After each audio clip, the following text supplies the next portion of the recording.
Let us honor our heroes so that they would not have sacrificed so much in vain. I hope this video can make a difference to even one soul. If so, it would all be worth it. If you feel the way I do, share it. May my voice become yours. Thanks for watching.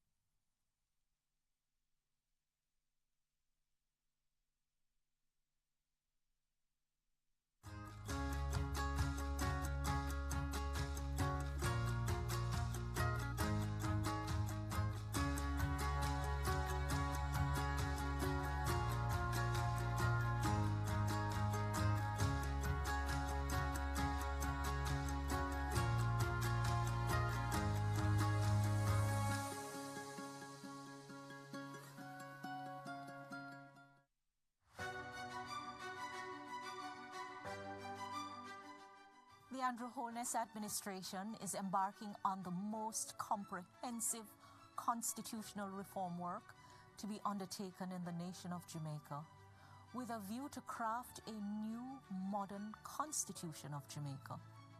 The goal is not simply to swap a foreign monarch, the King of England, for a local president. We hope to use the opportunity to facilitate a reset of the nation, moving to a culture of excellence and discipline. A message from the Ministry of Legal and Constitutional Affairs.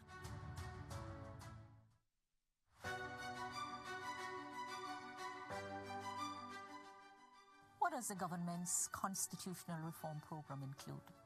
The work will be executed in 3 phases. Phase 1 will involve repatriation of our constitution, abolition of the constitutional monarchy, and the establishment of the Republic of Jamaica, together with all other matters for which we need a referendum. Phase 2, we will review the wordings and provisions of the Charter of Fundamental Rights and Freedom and all other provisions that are ordinarily entrenched. By the time we get to Phase 3, we will do a full assessment of our nation's legal and constitutional infrastructure. And this will facilitate drafting of our new Constitution of Jamaica, which will reflect appreciation and understanding of our cultural heritage, our governance challenges, and our development aspirations, and which will embody the will of the people of Jamaica. A message from the Ministry of Legal and Constitutional Affairs.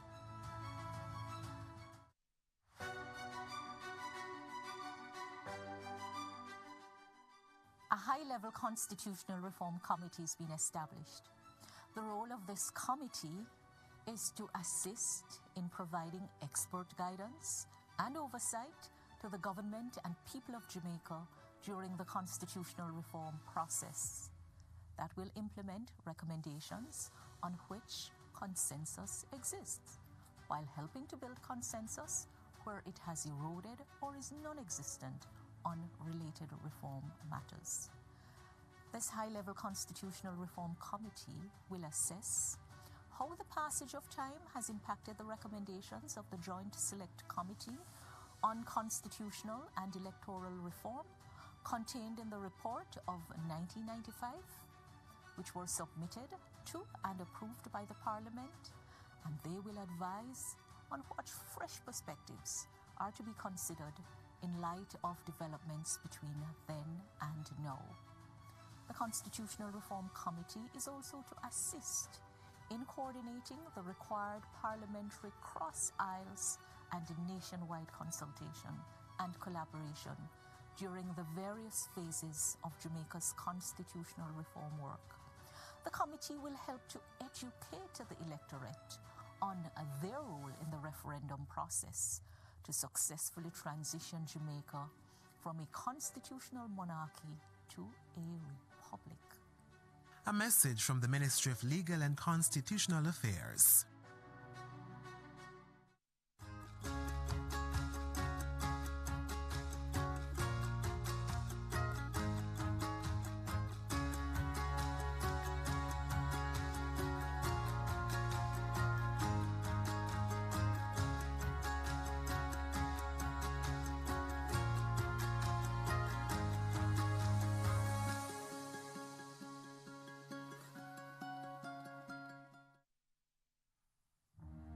As children, we learn the true meaning of being a hero.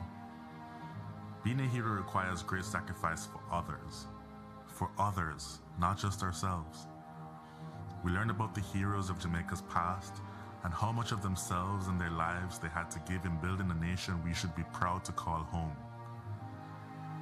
They believed in a Jamaica that was more than just a country, more than just an island, more than land surrounded by water. They believed in a dream of a free nation of people, a nation built on the foundation of their sacrifices, a nation of many people working as one, a nation that would continue to produce legends and nation builders that serve towards that vision. As children, we were also taught the national pledge, a solemn promise, an undertaking. I would like to believe Sir Hugh Sherlock, while writing this pledge, understood the vision and dreams of our heroes. It's clear being a hero is too much to ever ask any one citizen. Luckily, the pledge does not require heroics of any of us.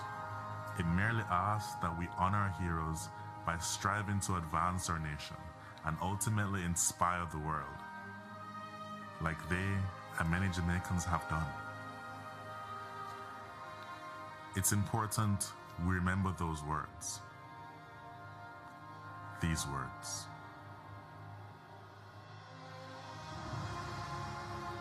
Before God and all mankind, I pledge love and loyalty of my heart, the wisdom and courage of my mind, the strength and vigor of my body in service of my fellow citizens. I promise to stand up for justice, brotherhood, and peace, to work diligently and creatively, to think generously and honestly, so that Jamaica may, under God, increase in beauty, fellowship, and prosperity, and play her part in advancing the welfare of the whole human race.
If you are like me, a Jamaican born and raised on this land, maybe you will remember saying those words, singing that song in a classroom or some general assembly. If so, like me, you made a pledge. Somehow it seems like many of us have forgotten that. The crime and violence, the indiscipline and short-sightedness, the corruption, the lack of respect for our beautiful lands we are blessed with, and the waters that surround and nurtures us. We have to do better. Let us honor our heroes so that they would not have sacrificed so much in vain. I hope this video can make a difference to even one soul. If so, it would all be worth it.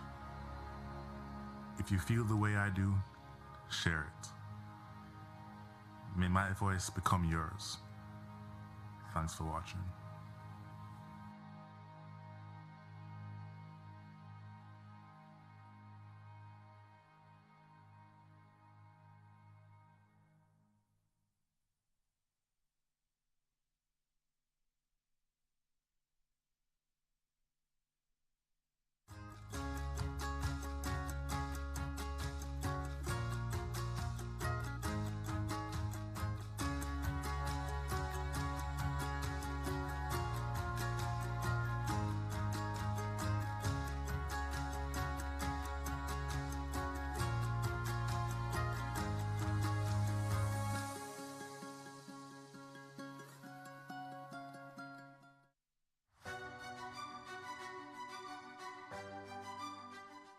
The Andrew Holness administration is embarking on the most comprehensive constitutional reform work to be undertaken in the nation of Jamaica, with a view to craft a new modern constitution of Jamaica.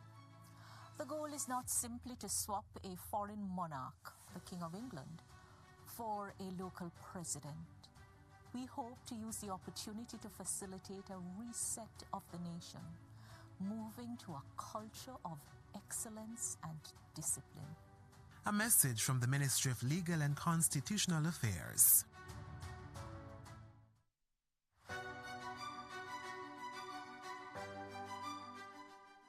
What does the government's constitutional reform program include? The work will be executed in 3 phases. Phase 1 will involve repatriation of our constitution, abolition of the constitutional monarchy, and the establishment of the Republic of Jamaica, together with all other matters for which we need a referendum. Phase 2, we will review the wordings and provisions of the Charter of Fundamental Rights and Freedom and all other provisions that are ordinarily entrenched. By the time we get to Phase 3, we will do a full assessment of our nation's legal and constitutional infrastructure. And this will facilitate drafting of our new Constitution of Jamaica, which will reflect appreciation and understanding of our cultural heritage, our governance challenges, and our development aspirations, and which will embody the will of the people of Jamaica. A message from the Ministry of Legal and Constitutional Affairs.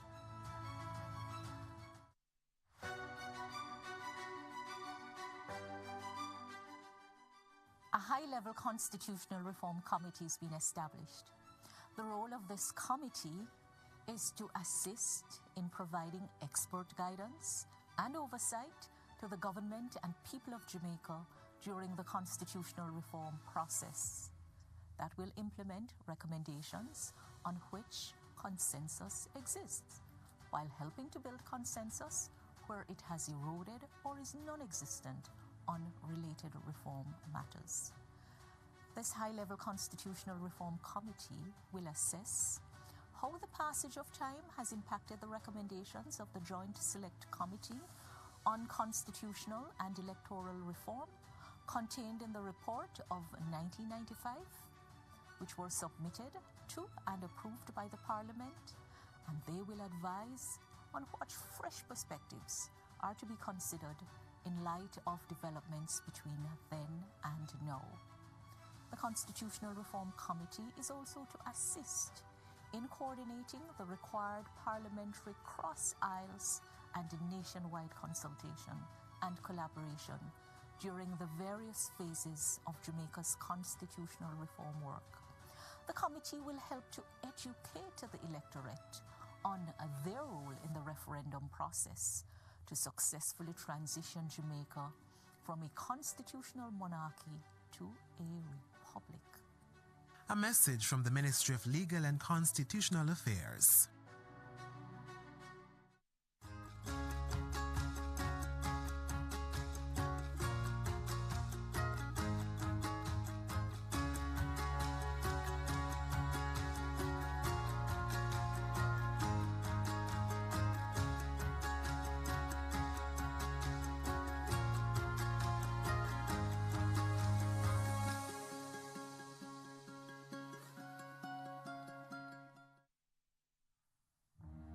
As children, we learn the true meaning of being a hero. Being a hero requires great sacrifice for others, not just ourselves. We learn about the heroes of Jamaica's past and how much of themselves and their lives they had to give in building a nation we should be proud to call home. They believed in a Jamaica that was more than just a country, more than just an island, more than land surrounded by water. They believed in a dream of a free nation of people, a nation built on the foundation of their sacrifices, a nation of many people working as one, a nation that would continue to produce legends and nation builders that serve towards that vision. As children, we were also taught the national pledge, a solemn promise, an undertaking. I would like to believe Sir Hugh Sherlock, while writing this pledge, understood the vision and dreams of our heroes. It's clear being a hero is too much to ever ask any one citizen. Luckily, the pledge does not require heroics of any of us. It merely asks that we honor our heroes by striving to advance our nation and ultimately inspire the world, like they and many Jamaicans have done. It's important we remember those words. These words.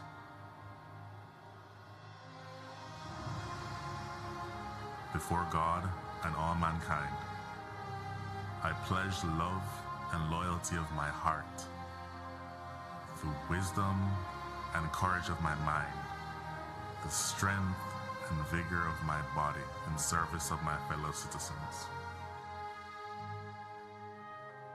I promise to stand up for justice, brotherhood, and peace, to work diligently and creatively, to think generously and honestly, so that Jamaica may, under God, increase in beauty, fellowship, and prosperity, and play her part in advancing the welfare of the whole human race.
If you are like me, a Jamaican born and raised on this land, maybe you will remember saying those words, singing that song in a classroom or some general assembly. If so, like me, you made a pledge. Somehow it seems like many of us have forgotten that. The crime and violence, the indiscipline and short-sightedness, the corruption, the lack of respect for our beautiful lands we are blessed with, and the waters that surround and nurtures us. We have to do better. Let us honor our heroes so that they would not have sacrificed so much in vain. I hope this video can make a difference to even one soul. If so, it would all be worth it. If you feel the way I do, share it. May my voice become yours. Thanks for watching.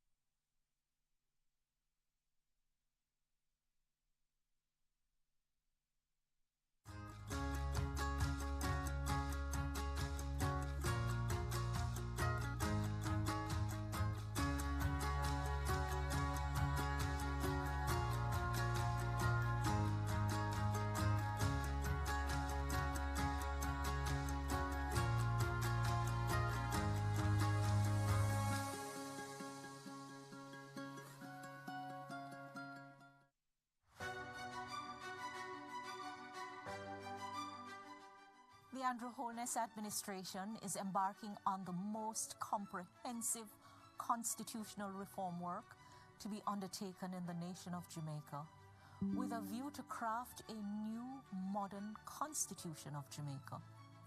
The goal is not simply to swap a foreign monarch, the King of England, for a local president. We hope to use the opportunity to facilitate a reset of the nation, moving to a culture of excellence and discipline. A message from the Ministry of Legal and Constitutional Affairs.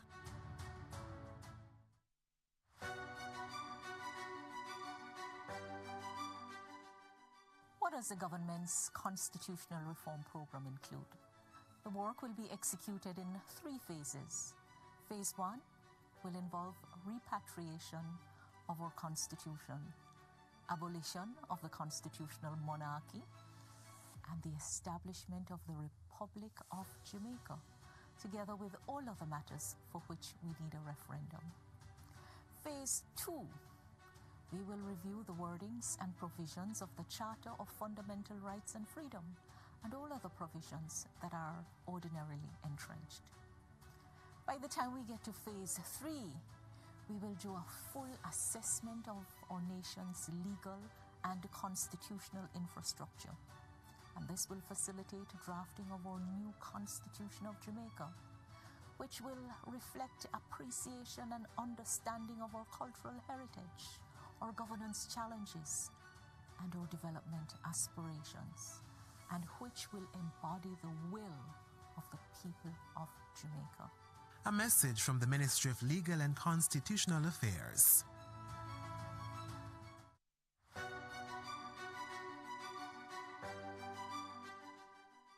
A high-level constitutional reform committee has been established. The role of this committee is to assist in providing expert guidance and oversight to the government and people of Jamaica during the constitutional reform process that will implement recommendations on which consensus exists, while helping to build consensus where it has eroded or is non-existent on related reform matters. This high-level constitutional reform committee will assess how the passage of time has impacted the recommendations of the Joint Select Committee on Constitutional and Electoral Reform contained in the report of 1995, which were submitted to and approved by the Parliament, and they will advise on what fresh perspectives are to be considered in light of developments between then and now. The Constitutional Reform Committee is also to assist in coordinating the required parliamentary cross-aisles and nationwide consultation and collaboration during the various phases of Jamaica's constitutional reform work. The committee will help to educate the electorate on their role in the referendum process to successfully transition Jamaica from a constitutional monarchy to a republic. A message from the Ministry of Legal and Constitutional Affairs.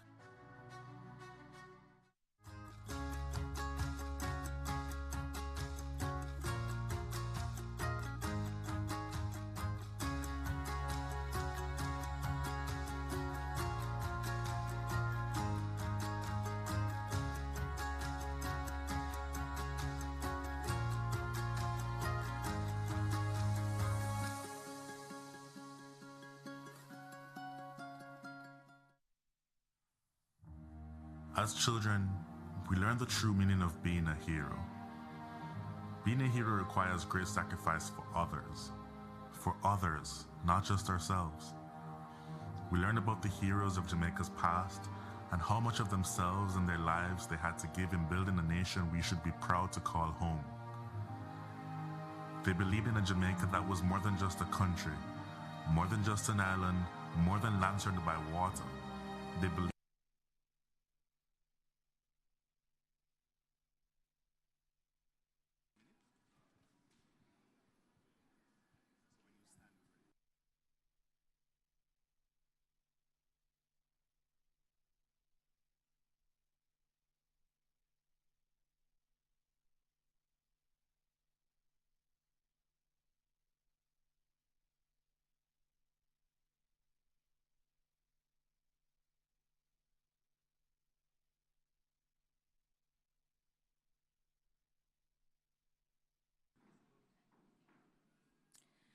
Good afternoon, good afternoon, good afternoon. May I begin by acknowledging the Honorable Marlene Malahoo Fort, or Minister of Legal and Constitutional Affairs, members of the Constitution Reform Committee, and I'd like to take the time just to mention the members of this very important committee as we come to you this afternoon from what we like to call in Montego Bay the Magic City of Montego Bay. But we're in very historic Sam Sharp Square at the Cultural Center. And so I'm going to take the time to acknowledge the members of this very important committee. We have Ambassador Rocky Mead, who is co-chair in the Office of the Prime Minister, and he's actually with us here in Montego Bay today. We have some of the committee members who are online. Dr. Derek McCoy, Attorney General of Jamaica. We also want to acknowledge Senator the Honorable Tom Tavares Finson, President of the Senate and Commissioner of the Electoral Commission of Jamaica. Online, Senator Ransford Braham, Government Senator, and to Senator Donna Scott Motley, Parliamentary Opposition in the Senate. Mr. Anthony Hilton is on stage with us here in Montego Bay, Parliamentary Opposition in the House of Representatives. Dr. the Honorable Lloyd Barnett, online. And of course, he's a national constitutional law expert. We have Mr. Hugh Small, KC, Consultant Counsel and nominee of the Leader of the Parliamentary Opposition. Dr. Elaine McCarthy, Chairman of the Umbrella Groups of Churches. Dr. David Henry, Wider Society, faith-based, and I believe Dr. Elaine McCarthy and Dr. David Henry are with us here in Montego Bay, and so too is Dr. Nadine Spence, Civil Society, and she is a social and political commentator. Online we have Mrs. Lalita Davis Mattis from the National Council on Reparation. Our youth advisor, Sujay Boswell, and we have Professor Richard Albert as well, international constitutional law expert at the University of Texas. Mr. Christopher Harper is the Senior Constitutional Reform Officer in the ministry, and of course our Permanent Secretary, Mr. Wayne Robertson, who is head of the Secretariat, is also with us, and that completes the members of the committee, which I want to acknowledge this afternoon for their hard work thus far. Our Custos, who's always with us, Honorable Bishop Conrad Pitkin, Custos Rotalorum for the Parish of St. James, His Worship, Councillor Leroy Williams, welcome, sir. Senator Charles Sinclair, who is right here in hometown, and we have a number of councillors who are with us today, justices of the peace who have joined us for this very important discussion. Our president of the Montego Bay Chamber of Commerce and Industry, Mr. Oral Heaven, good to see you, sir. Members of the media, and of course, distinguished ladies and gentlemen all, welcome, welcome, welcome. on behalf of the Ministry of Legal and Constitutional Affairs, I welcome you to this very, very important discussion as we talk about the road to Jamaica becoming a republic. Now, we have allocated most of the time this evening for your questions and answers, which will be given. We have many of the members that are here who will be able to discourse with you. But we want to set the stage by giving you the information. And before I invite Dr. Elaine McCarthy to bring God's blessings this afternoon, I want to also acknowledge those persons who have joined us online via the Jamaica Information Services YouTube and Facebook channels.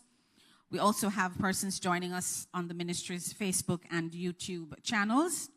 And we have persons who are joining us live on Mellow FM. Those who are joining by Zoom are persons who are part of us. They're from the diaspora, and we welcome them wholeheartedly, and we look forward to hearing from them later on. At this time, allow me to invite Dr. Elaine McCarthy to invite God's presence.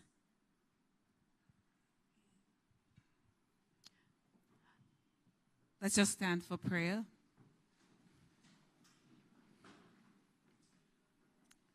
Most righteous and eternal Father, we give you thanks for this day. We give you thanks for the opportunity as a people to be gathered in this manner. And Lord, we ask your blessings upon this meeting this afternoon. Help, Lord, that even as questions and concerns will be raised, it will be done from a heart of love.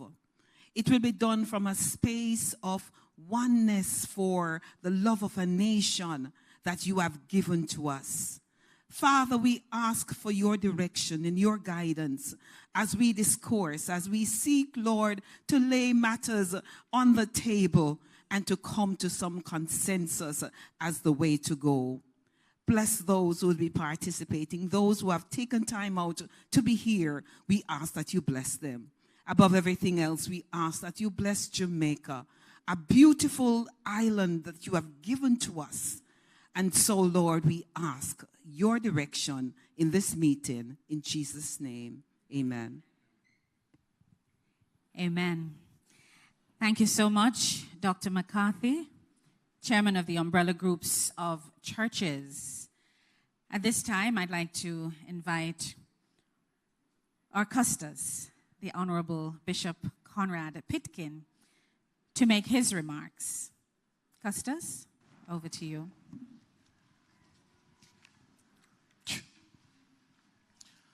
Thank you, Madam Master of Ceremonies. The Honorable Marlene Malahoo Fort, Minister of Legal and Constitutional Affairs and Chairman of the Constitution Reform Committee, members of the Constitution Reform Committee present and online, His Worship the Mayor of Montego Bay, Councillor Leroy Williams, Mr. Charles Sinclair, Senator and also Councillor of the St. James Municipal Corporation, councillors, Justices of the Peace, PS, Mr. Wayne Robertson, other members of the team, distinguished ladies and gentlemen present and online, members of the media, a pleasant good afternoon. Good afternoon. Thank you. It is indeed a pleasure to be here this afternoon at this town hall consultation meeting, the first of its kind in a series of town hall meetings to be held across Jamaica. Let me join with the Master of Ceremonies to welcome and acknowledge the members of the Constitutional Reform Committee present and online, especially those who are here, to our beautiful parish of St. James. and in particularly to the city of Montego Bay. And it is my privilege to also bring remarks.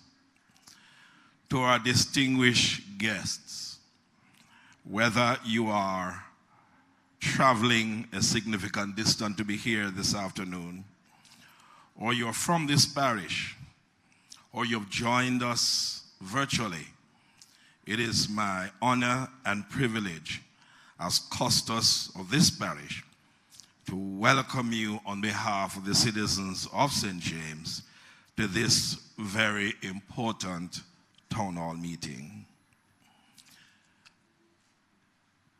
Minister and your committee, there's no better place than Montego Bay, St. James, for you to host this first consultation session.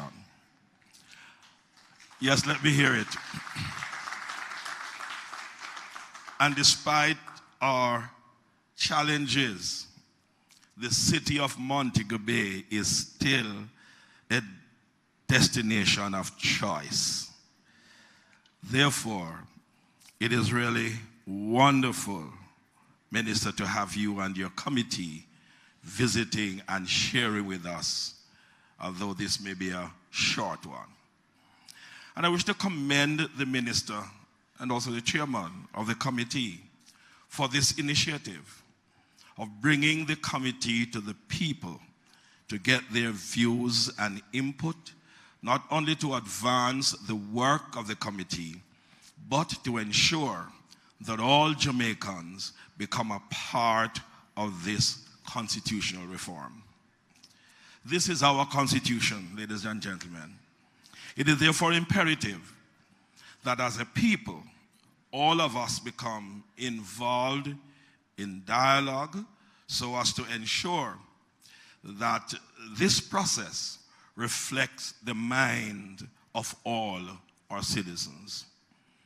Ladies and gentlemen, there is going to be a referendum where the people will decide the way forward. There is only one way to accomplish that, is through our civic duty to vote. In order to be a part of this decision-making process, we will have to enumerate, to be able to participate in deciding the constitution that will govern our nation. So as Custos, the first citizen of St. James, I would love to implore our citizens to ensure that you're enumerated. So when the time comes to make the decision to decide the constitution to govern Jamaica, you will be a part of it. Minister Malahou Fort, I wish you and the committee every success in its deliberations. And may God bless you and God bless Jamaica, land we love. Thank you. Thank you very much, Custos Pitkin. Now, this is a process, and the process has started. It's a very important process, and you heard the Custos say, enumerate to participate. Sounds like a nice little jingle. Enumerate to participate. So that's how you're going to get involved. You know, the lady said she'd like to win the lottery. And her daughter says, but mommy, do you have a ticket?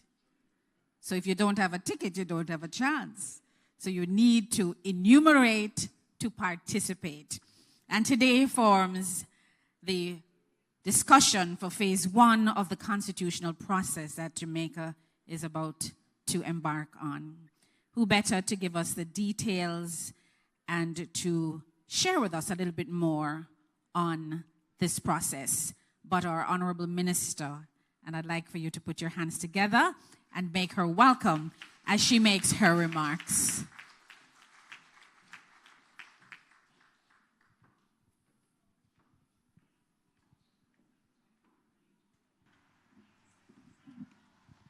Thank you, Madam Moderator. Distinguished ladies and gentlemen, Honorable Custos, Senator Sinclair, Mayor, PS, my fellow Constitutional Law Reform Committee members. As I'm about to say, my people, but I'll hold that. I'm so pleased to be here. I was wondering, how do I say thank you to the Custos for welcoming me to St. James when St. James is my place? You know, I may not be from St. James by birth, but I have staked a claim right here in St. James.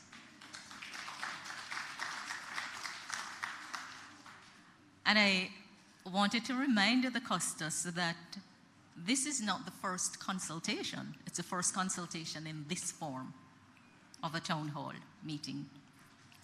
But those of you who came early witnessed something taking place. We did a little dethroning. So we had nice, fancy chairs. And we decided to leave the Custos sitting in the fancy chair because until the change is made, he represents the monarch down the line. And the others of you who are sitting in the fancy chair, sit and enjoy it for now, because change is coming. Change is coming.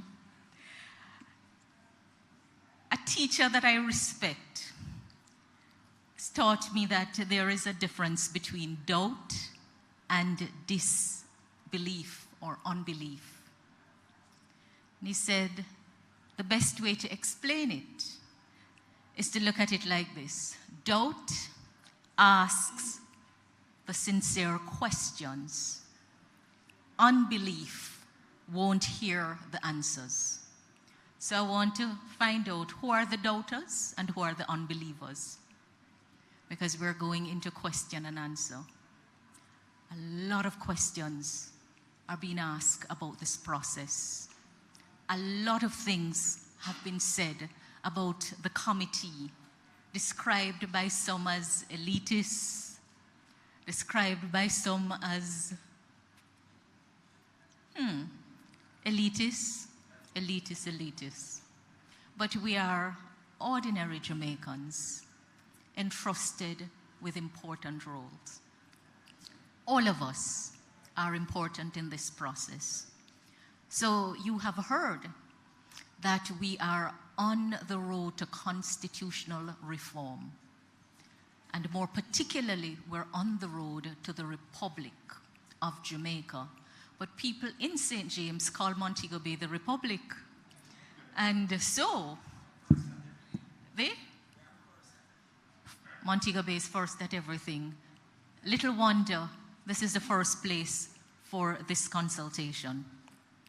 So you hear about the Constitution, and some of you may know what a Constitution is, and some of you may not know. But the Constitution is a collection of basic principles and procedures for the government of a state or for organizations. Those of you in Service Club know that you have a Constitution for the Service Club. In the case of the state, the Constitution is usually the supreme law with which all other laws must conform. Supreme law of the land, collection of the basic principles and procedure for the government of the state. And you hear government of the state because the state is different from the government. And the state sits above the government. All states have a formal head of state and a formal head of government. Some countries have the two offices in the same person. But for those countries who have their formal head of state and their formal head of government in the single office holder, they would have come through revolution and revolt for the most part. That's what the history book tells us. We are fortunate here in Jamaica to be going through constitutional reform, not in times of war, not in times of external pressure, but by our own choosing, because something was started about 60 years ago, and we have unfinished business. So what exactly is happening? The Constitution of Jamaica is the independence constitution. Jamaica, as a British colony, needed the approval of the imperial government of the United Kingdom to attain its independence and adopt a new constitution as its supreme law. Although the independence constitution which we have was drafted right here in Jamaica by our parliamentarians, the approval of the British government was necessary for the implementation of the new proposal. The English administration had to give its approval, and an officer of Queen Elizabeth II had to sign the Constitution Order in Council, which brought the Constitution of Jamaica in force. As a little history. So the Constitution was drafted here, it was considered here, but it was brought into effect by an act in England. And so, the Constitution as our supreme law has set out a number of things that Parliament alone cannot change. Parliament is the body that makes the law. Those matters are set. I don't get to choose them, and you don't get to choose them at this time. So for those who are wondering whether the work being done is already done, and we're coming to consult with the people as a show, not so.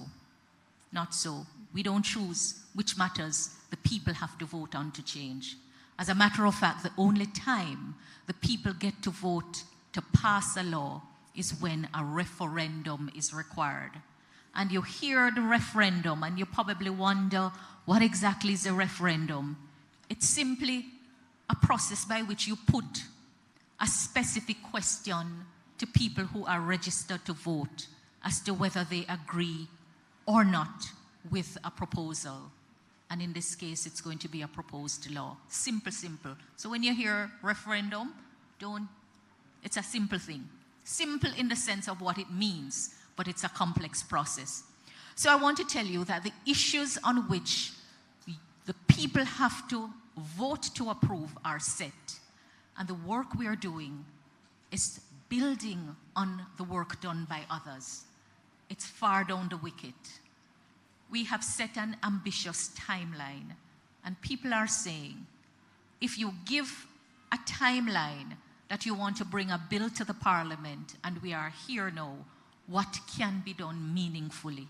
Is it a sham?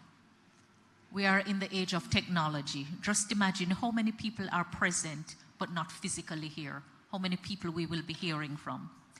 Ladies and gentlemen, I'm so pleased to tell you that this work to put a Jamaican as the head of our state is more than symbolic. It's more than symbolic. What we want to do is just the beginning of a whole set of other process. But if we don't make this first change, all the other things that you want will not come. We can want change. We can agree to it. We can say, away with the British crown. The British crown, the presence of Britain in Jamaica is mixed up with the transatlantic slave trade. And with it, injustice and racism and so many other things.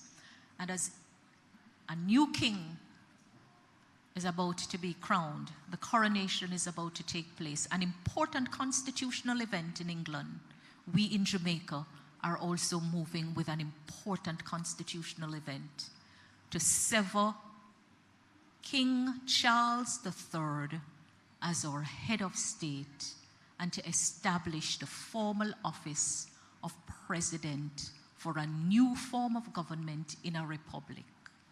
Republics are the alternatives to the monarchy. Plain and simple. Now we have designed this session to hear from you and to answer your questions. So it's not going to be a lot of talk. we thought about coming down, those of you who were present, but then we encounter a little obstacle. As a matter of fact, there was a lesson to be learned, and I will take my seat because I'm anxious to hear from you. So we came in, and we saw the beautiful chairs, and we thank the organizers for putting them out. And when we looked on them, we thought, Crownly, let us do something else and decrown them.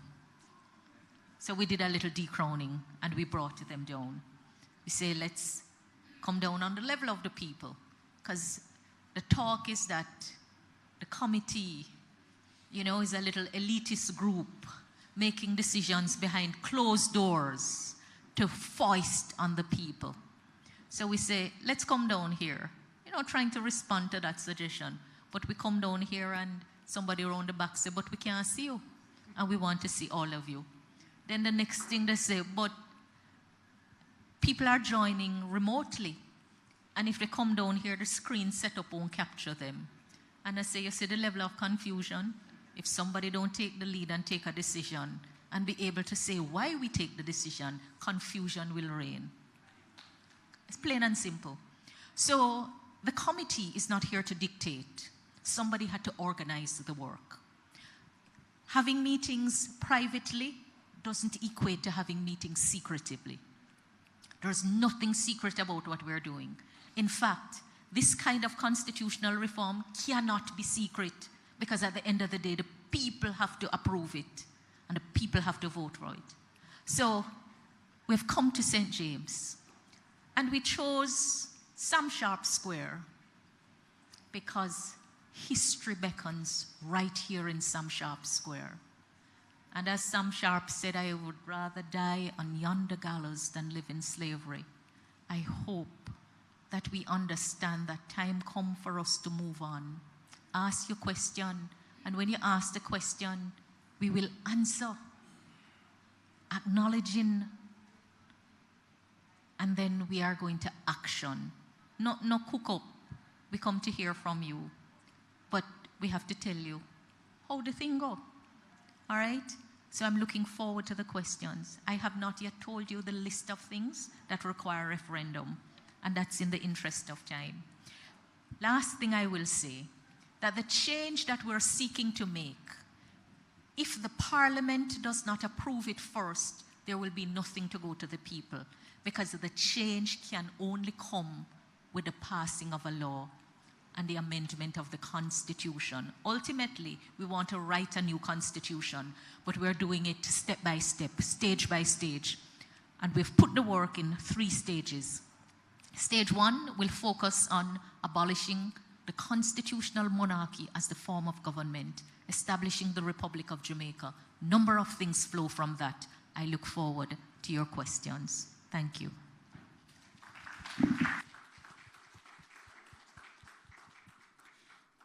Thank you very much, Minister, for your opening comments. And as you indicated, it's about the people who are here today. We want to hear from you. There are microphones that are in your midst, and we just need for you to indicate.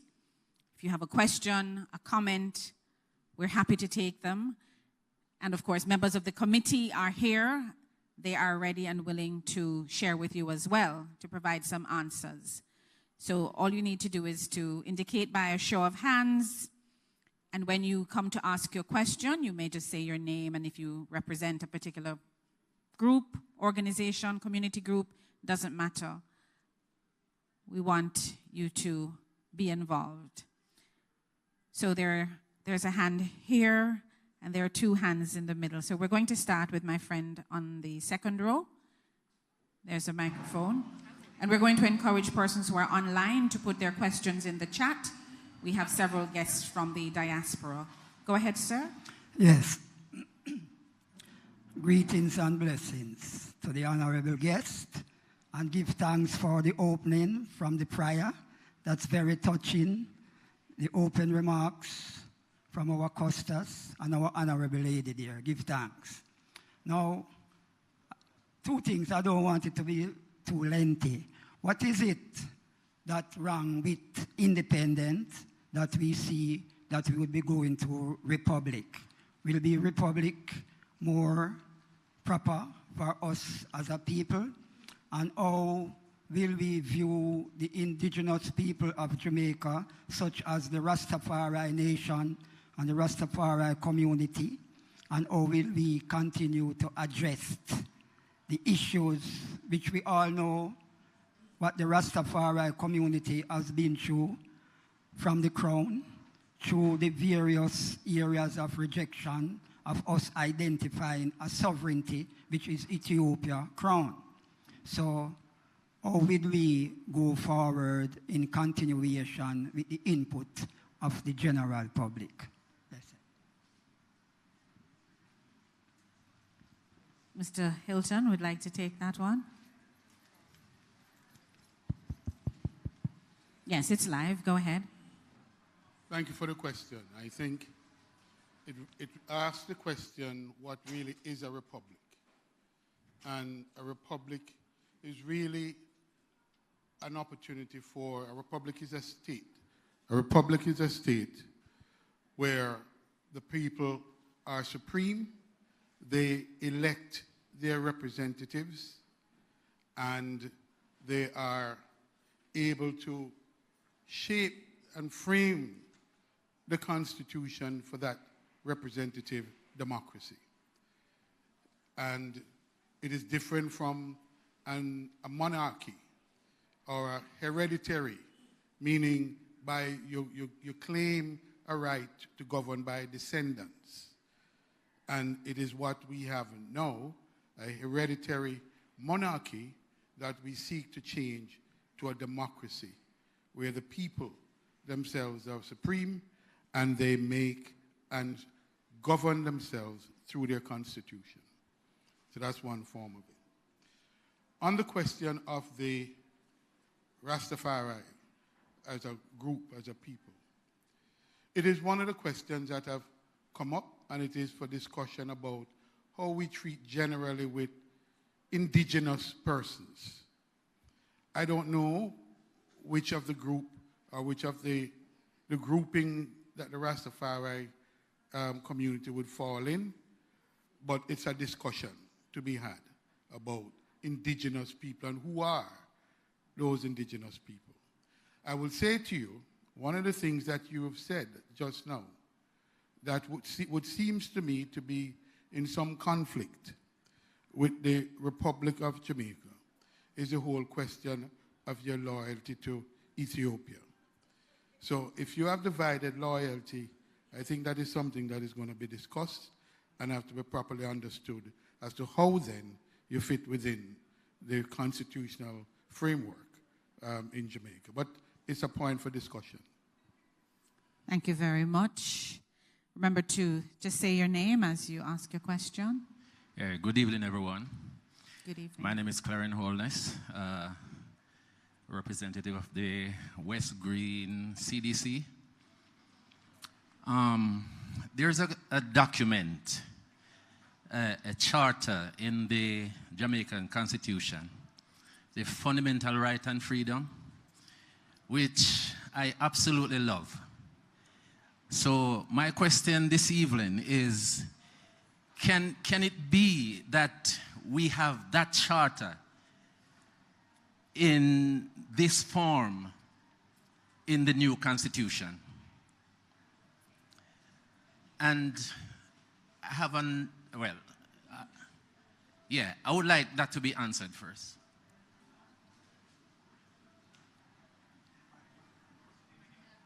Clarence Holness. Yeah, Clarence Holness. Yes, go ahead. Go ahead. Go ahead. Dr. Henry, go ahead. Mic check. Okay. All right, Clarence. Thank you for that question. And I'm just going to repeat so that I make sure I got the question correctly. You are appreciative of the Charter of Rights in the existing Constitution, and you're saying you'd like that to be a part of the new Constitution. I can say to you confidently that we would want to retain our Charter of Rights. It has gone through a process to this point where it has been included, which is fairly recently it has been included as a part of our constitutional arrangement.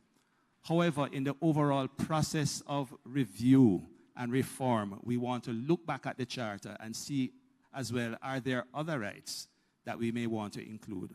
But for sure, I believe I'm not speaking out of turn when I say that what exists now we want to retain, but we want to review it and perhaps even expand it into other areas. Okay? Thank you very much, Dr. Henry. And please stand. The gentleman in the wheelchair had a question as well. Yeah. Tony, go ahead. And then we'll come to you, sir. I'm Citizen 1.5 million. It's my name. Here's my question. One of the present problems we have in this government system is not the Queen necessarily. It's the fact that after we elect members of Parliament, right? Everybody above there, everybody who governs our country is appointed. Everybody. Even the Prime Minister, we don't elect him. Appoint. Boom. Thank God. We don't have some ging-bang football players wanting to rule, like in some countries. But everybody, after we put our vote on an MP, whosoever he be, in this system, is appointed under one method or another. There is the problem. The Queen, I don't even know if she cares, but who represent her, him get or she get appointed. Now, we are going through a whole lot of strain here to set up another higher appointed smuddy on top there. Because really, what this country really needs is government by the people. Even this body here, revered as salutes, appointed people. There has to be a better way. Furthermore, referendum. All we are doing, in fact, right, is being afraid of a referendum that will take the power away from the two parties. And it's based on something I have not heard in the news. In the 1960s, the last referendum was held on the issue of federation. But somehow, and our pundits are not mentioning it, it came out that the people voted for independence. Please, we don't like that. You must remember, and there are journalists who should be saying that right now. The last referendum that we had ended up taking the will of the people and abusing it. You turn me off? No, you're on. I'm telling you, we have a problem, and we are going back there. And do you have a question? Do you have a question, though, Mr. Thompson? Yeah, the question is, yes, why are we going back to that system? Why are we taking 6 weeks, not a brochure bill for this occasion? This one pop up out of the hat in response. And why are we saying 6 weeks for a constitution, anything, when it took us 2 years to do the constitution of the road, the Traffic Act? Excuse me, please. This is a real sharp. We need real power to the people. Not this. Thank you. Thank you, Mr. Thompson. Minister, would you like to respond? Mr. Thompson, you've raised some valid points. Where the power rests. So, Jamaica is a democracy. And it's true that we have a lot of problems. And I think you've gone to the heart of the issue. When we make this change, what are we going to put in place? Those who went before this committee, who looked at the work and spent years assessing it, what we got at independence, where we are now, made a recommendation. The committee decided, the approach taken by the government is to look at those recommendations of the past, not just to pick them up and implement them, but to consider, with the passage of time between then, 1995, when the report with the recommendations went to Parliament, and now, in 2003, what else we need to take into account. What perspectives? Do people feel the same way about the change? So what are the two forms that you can have for your head of state? You can have an executive head of state that is voted directly by the people. And in that case, the head of state is also the head of your government. And you can have a non-executive that can be put in place by a number of processes. Well, you put, those who vote for me put me in place by the process of voting. So I use that term widely because it covers a number of things. Right. So let me ask you, as much as we have problems in Jamaica, do you agree that Jamaica has had a stable democracy? You don't agree? You personally don't. What about others? Stability in our democracy. You're saying no democracy at all. It's not quite so. I mean, the problems are real, but we are a democracy. We are. So the question is, in the head of state is King Charles. Who identify with King Charles here? King Charles is represented by the Governor General. And although King Charles really doesn't business with the Governor General, we have to pay to support the Governor General. The question is, do we continue to have our head of state as a representative of a foreign monarch? Two options, essentially. You vote directly, or you take another process. What we have considered for your consideration, not throwing it out on you, not throwing it out on you, that the essence of a democracy is competitive politics. If you don't have competition in the politics, you don't have democracy. And there are some things that you need to put above the competitive politics, at least the way we have practiced it. State responsibility exists whether PNP form government, JLP form government, or any other party that come along the way. And some things must be placed above the party politics. And that's why, having looked at the recommendation, we thought it's not a bad idea. In fact, if we don't make the change, we may never know what else needs to be done. It doesn't have to be the last stop. It is just the starting point of making the change from the monarch as our head of state. So we will have to consider, of course, do Jamaicans want an elected head of state? You look at the US and you see what happened there. And many who I've spoken with say, we look in the US and we see them elected and we want it elected too. But there is a whole system that comes. It will require the uprooting of our structure. And even if we agree that it should be uprooted, do we do it all at once? Or do we take it in stages? And that's all we're saying, in stages. Because if we do it all at once, the displacement is going to be so great. The displacement is going to be so great. You can tell me if you can live in a country where everything mashed down and pop up and it's done all at once. We are here to listen. I am here to listen. That's all I can say. Can I comment? Yes. I think the question you have asked, sir, is very penetrating. And it's a very important question that we all have to respond to. The first part of what you shared was that there is a sense in which persons who are leading us are really appointed. Did I get it right? And there's a sense in which they are not elected by the people. For example, our prime minister, we could argue, is not really elected by the people, right? He's appointed by his party, the head of the party. And that's a consideration that I think we all will have to take into account in this process of constitutional reform.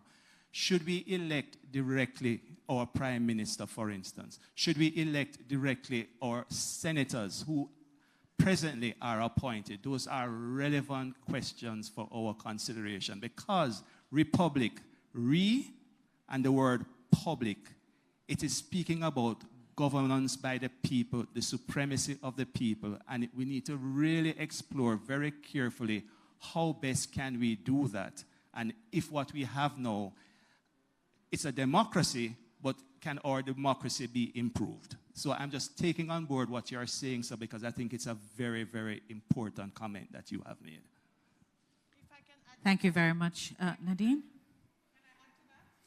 Yes, but we're not hearing you.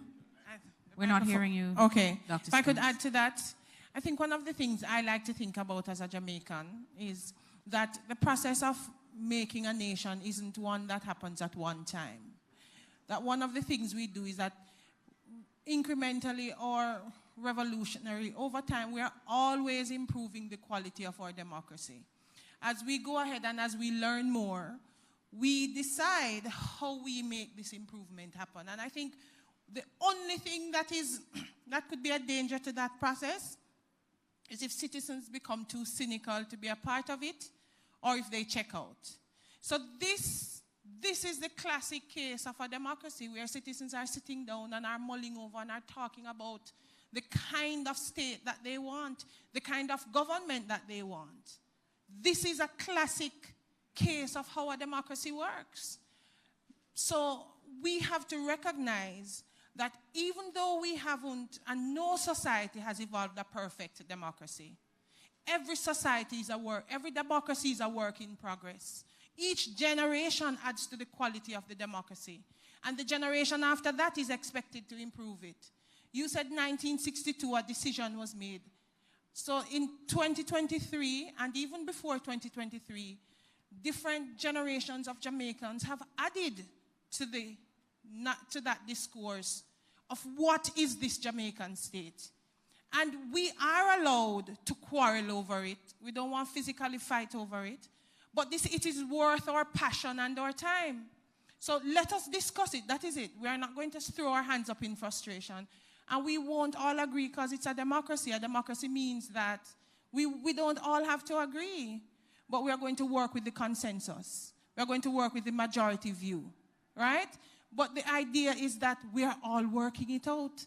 This is what a democracy is about. So I think the democracy, as flawed as it is, the concept of democracy, not just the Jamaican practice of democracy, but as flawed as that concept is, until we evolve a better model, it's what we are working with.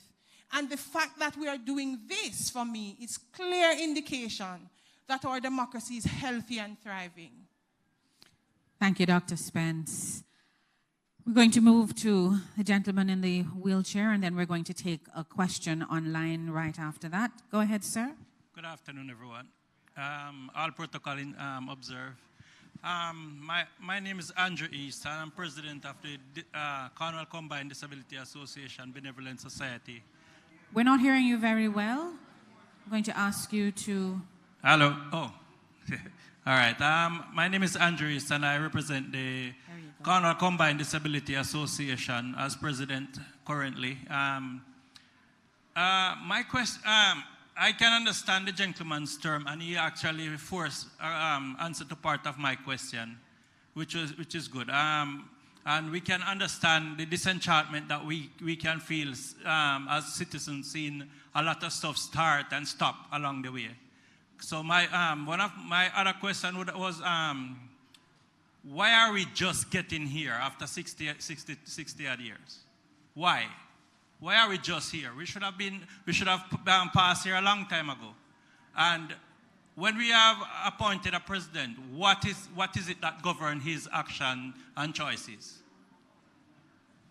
How do we go forward, and what governs him? Dr. Spence, we're not hearing you on that microphone.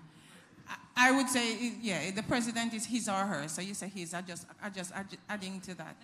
But it's a constitution that you are going to help us to craft that will do that. It's a constitution that all our voices will be heard in, or as much of us as possible that will do that.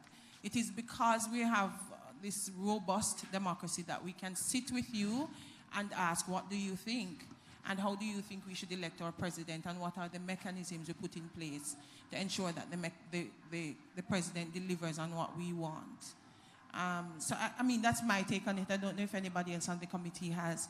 I think we have to decide, how do we put in place mechanisms to ensure that the people who we elect deliver on what we want them to deliver. How have we just got here? I think perhaps other people can, there's a process, there's a constitutional process that might explain why we took so long. But my own feeling is that there are a number of things that we liked about the previous arrangements. And there are a number of things that we didn't like. I don't think we've got to a point where we are so disenchanted with it that we really want it to go. I think when we really want the current arrangement to go, when we are tired of the British monarchy and we decide that we want to be our own sovereign, I think it will happen. I hope that it is this time. I hope that it is now that all Jamaicans, or most Jamaicans, feel that it is time to end this relationship with the British monarchy, to end the relationship that originally began as beautifully captured in these paintings on these walls. I hope that we're at the point that we're really willing to end it. But unless the Jamaican people are ready to do so, we won't get to a point when we truly end it. Thank you, Dr. Spence. I'm going to take a question from Dr. Karen Dunkley, who is from the diaspora. I believe she's online. Dr. Dunkley. Thank you so much, Madam Moderator. All protocols observed. Good afternoon to all the distinguished ladies and gentlemen. Thank you so much for having me in such a critical conversation. I have a two-part question, especially based on the context set forth by the Honorable Minister Malahoo Fort. Very helpful context, and much of the questions and the response from the esteemed Constitutional Reform Committee.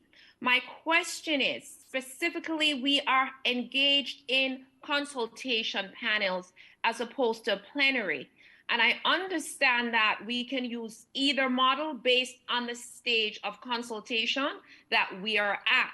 So what exact stage are we in? In other words, how can this process of reform engage us in meaningful public participation? I know we have this panel, but I'm talking about how exactly do we get to inform the list of items specifically that will go forward for the referendum? For example, whether or not we want as a community the direct election of the Prime Minister, what is the role of the President, the treatment of Indigenous people? How do we get our ideas forward in the process? So when we get these lists of items, it will have the informed consensus from a diverse group of stakeholders, including members of the global diaspora, while safeguarding our nation's core democratic values and principles. That's my first question.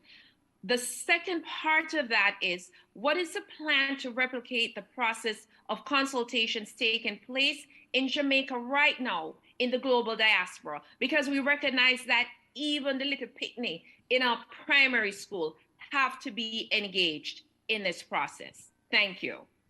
Thank you very much, Dr. Dunkley. Who will we have take question one, question two? Okay. So the question that you asked is Dr. Dunkley. Dr. Dunkley, relates yes, to the matter of public engagement. And one of the first committees, or the only committee so far to be established on the Constitutional Reform Committee process, is the Public Engagement and Communication Committee. And one of our responsibilities is to ensure that we are engaging Jamaicans on the matters before the committee, one, but also that Jamaicans are able to say, this is what I would prefer. And so one of our mechanisms to facilitate that is an email account that we have, and we're encouraging Jamaicans, including you in the room, if you have suggestions, if you want to think through your ideas a little bit more, if you want to present like a one-pager, a two-pager saying, this is who I am and this is what I'd like to see, you can do that to our email address. We also have a WhatsApp number. I don't have them offhand, but I know we can give them to you soon enough, that we can use to direct our ideas and to also raise concerns about the content or the process of the reform. So that's one. And as well, that this process of consultation begins in St. James, begins in Montego Bay, although last week we had a consultation with the press. And it is an iterative process. The numbers of people that we are seeking to engage expands every time we meet a group of people. And we are going to be having town halls, but it's not just town halls or consultations like this one that we'll have. We'll have focus group discussions. We'll have, just general conversations. We'll lime, we'll chat. We won't have a reason with Jamaicans on the matter of the Constitution. The diaspora, of course, we've thought through the diaspora. In fact, Sujay has already had a consultation with the minister with youth in the diaspora. And I have, been on a radio program facilitated by a Jamaican in the diaspora where members of the diaspora fielded questions and I was able to answer as it relates to matters related to the Constitution. And we will seek to deepen that engagement with the diaspora so that members, Jamaicans who live abroad, can continue to make their impact. But I know that the distance between us will not separate the quality of the engagement. And so, Karen, if you have ideas that you want to share, if you have a group of people that you want us to meet with via Zoom, if you want to share a paper, if you want to send ideas, if you want to be included in our WhatsApp group and the sharing of ideas through that mechanism, then please ensure that before you leave this consultation today, we have your contact information so we can continue the conversation with you. To add, the WhatsApp number is 876-441-9097. 876-441-9097. And we are on all of the social media platform. 876-441-9097. And right. our handle, it's MLCA, well, that's our website, MLCA, Ministry Legal Constitutional Affairs, .gov.jm. And then for Facebook and Instagram and Twitter, it's at MLCA GOVJM. Work is organized in a certain way. But here we are. So all of the forms of media available will be used, not just face-to-face meeting like this. Small. We have had a number of small group meetings where people have been in person and have joined online. We have had them in the night into the wee hours of the morning. We have had early morning. We have gone out. We have sat one-on-one with some group. We have done off the record. So various form. You name it, in this day and age, we're utilizing it. And in fact, the benefit of this age is that things move at a much faster pace. And we record what you say, we take into account what you say. So the question, earlier question raised a number of issues. Question one, I believe, is still unanswered. It raised a number of issues about what it is that we will be focusing on. Can you remind me, the question was about? The question, well, go ahead, Dr. Dunkley. Just pick out those pieces relating to the role of the president and other areas that you mentioned. That's right. Thank you. So we're not hearing you, Dr. We're not hearing Dunkley, you, Dr. Dunk. But while your audio comes on, for this part of the consultation, let me break it down into some small items. We are Jamaicanizing the Constitution. Simply, what that means is that we want the Constitution to be passed by the Parliament of Jamaica, approved by the people of Jamaica. Because what we have was not approved by the people of Jamaica, and it didn't come into effect by the Parliament of Jamaica. And the Parliament is the place where laws are passed. That's the first thing. The second thing that we want to do is to abolish the monarchy that is in the Constitution as our form of government. And we would establish the Republic. We would establish a new office. These are the things we're consulting on because there are specific items that the people have to approve. For the office of president is how do we select, how do we put in place the new president? And I know many people have a lot of views on this. then what type of presidency? The executive president or the non-executive? Or a hybrid? Something in between, where you give important executive power to the president while you still have a separate head of government that comes through your election process.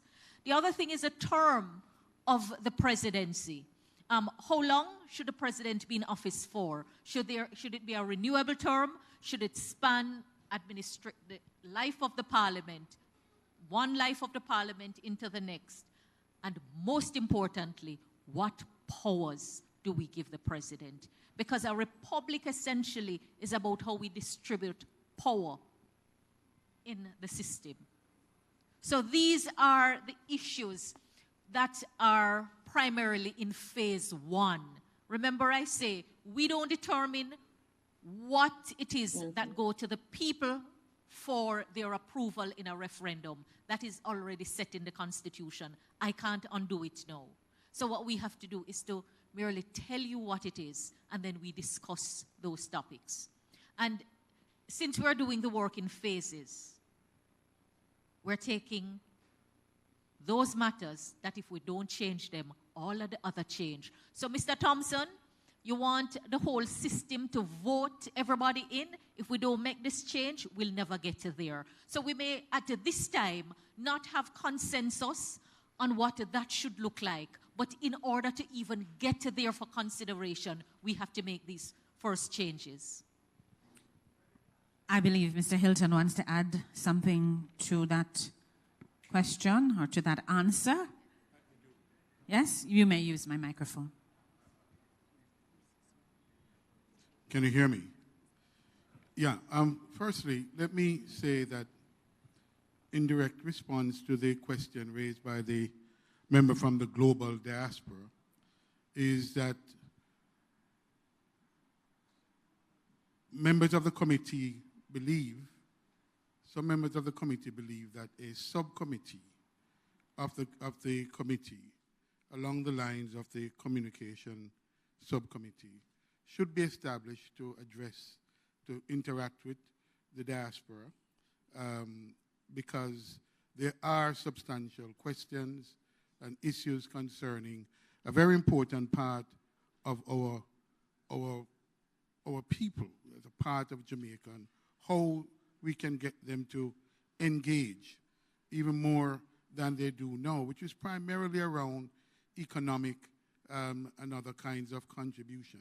A number of them have been arguing for closer involvement in and contribution to not just the economy, but the social and political life of the country. So we believe there are some important questions there to be answered, and their engagement in this process is very important as well. Now let me address another issue that arises from what the member just asked, Dr. Dunkley just asked. So we believe that in the opposition that there is some logic to what the government has structured in terms of deeply entrenched provision and addressing those. However, and therefore the question of Jamaicanization of the Constitution is one that we believe is important. However, we also believe that the issue of decolonization of our Constitution is very, very important, very critical. It is the case that the deeply entrenched provisions of the Constitution require a referendum. But you should know that in structuring the Constitution, as they did, the framers of the Constitution had considered some other matters that are worthy of inclusion in the Constitution, but anticipated that we would make early changes in the Constitution, and so did not deeply entrench them in the Constitution. So they are not deeply entrenched provision. They do not require a referendum, but they're nevertheless fundamental to the structure and operation of our Constitution. One such very critical issue is our final court of appeal and the role for the Privy Council. Very fundamental. That is not a deeply entrenched provision. does not require a constitutional a referendum. And so the question is, how do we represent that understanding its fundamental role in the structures of our Constitution? And is that a question for second stage or third stage, or is that a question that should be part of the fundamental framework of the Constitution going forward? These are some of the questions we continue to discuss, and we have a debate, robust debate, in the committee and in the society. We are interested not in having consensus within the committee, but we are, even more importantly, we want to hear the consensus among the people themselves. On this and other questions. Related matter for Jamaicans living overseas is who qualifies to sit in our parliament.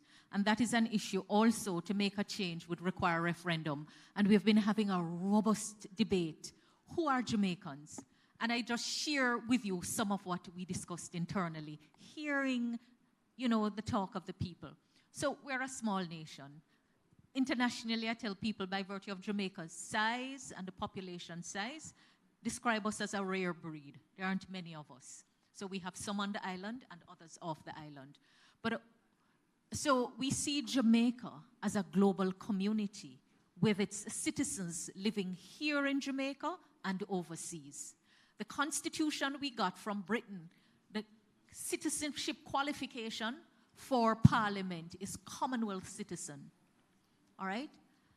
Not Jamaican citizen, Commonwealth citizen. And we say many countries have moved away from that. And the citizenship criteria is the citizen of the country itself. So part of Jamaicanizing it is to make a citizenship in Jamaica to be the citizenship that qualifies you to sit in the parliament and to hold the offices. But the next question that arises, what do we do with Jamaicans who have other citizenship? And in particular, Jamaicans who live in the U.S. And the U.S. is not part of the Commonwealth, because currently now, those dual citizens, sworn allegiance to a foreign power would not qualify if we keep the definition of Commonwealth as it is. Because anything outside of the Commonwealth is foreign, but the truth is anything outside of Jamaica is foreign.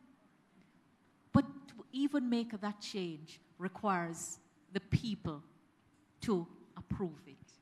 And we're saying this issue really got us going. Do we disqualify our Jamaicans who went abroad for better at the time when the economy was in turmoil, broken, stagnating, and then their children born abroad, not doing any act of their own, no choice of their own, but are deeply connected to Jamaica, come back and live in Jamaica.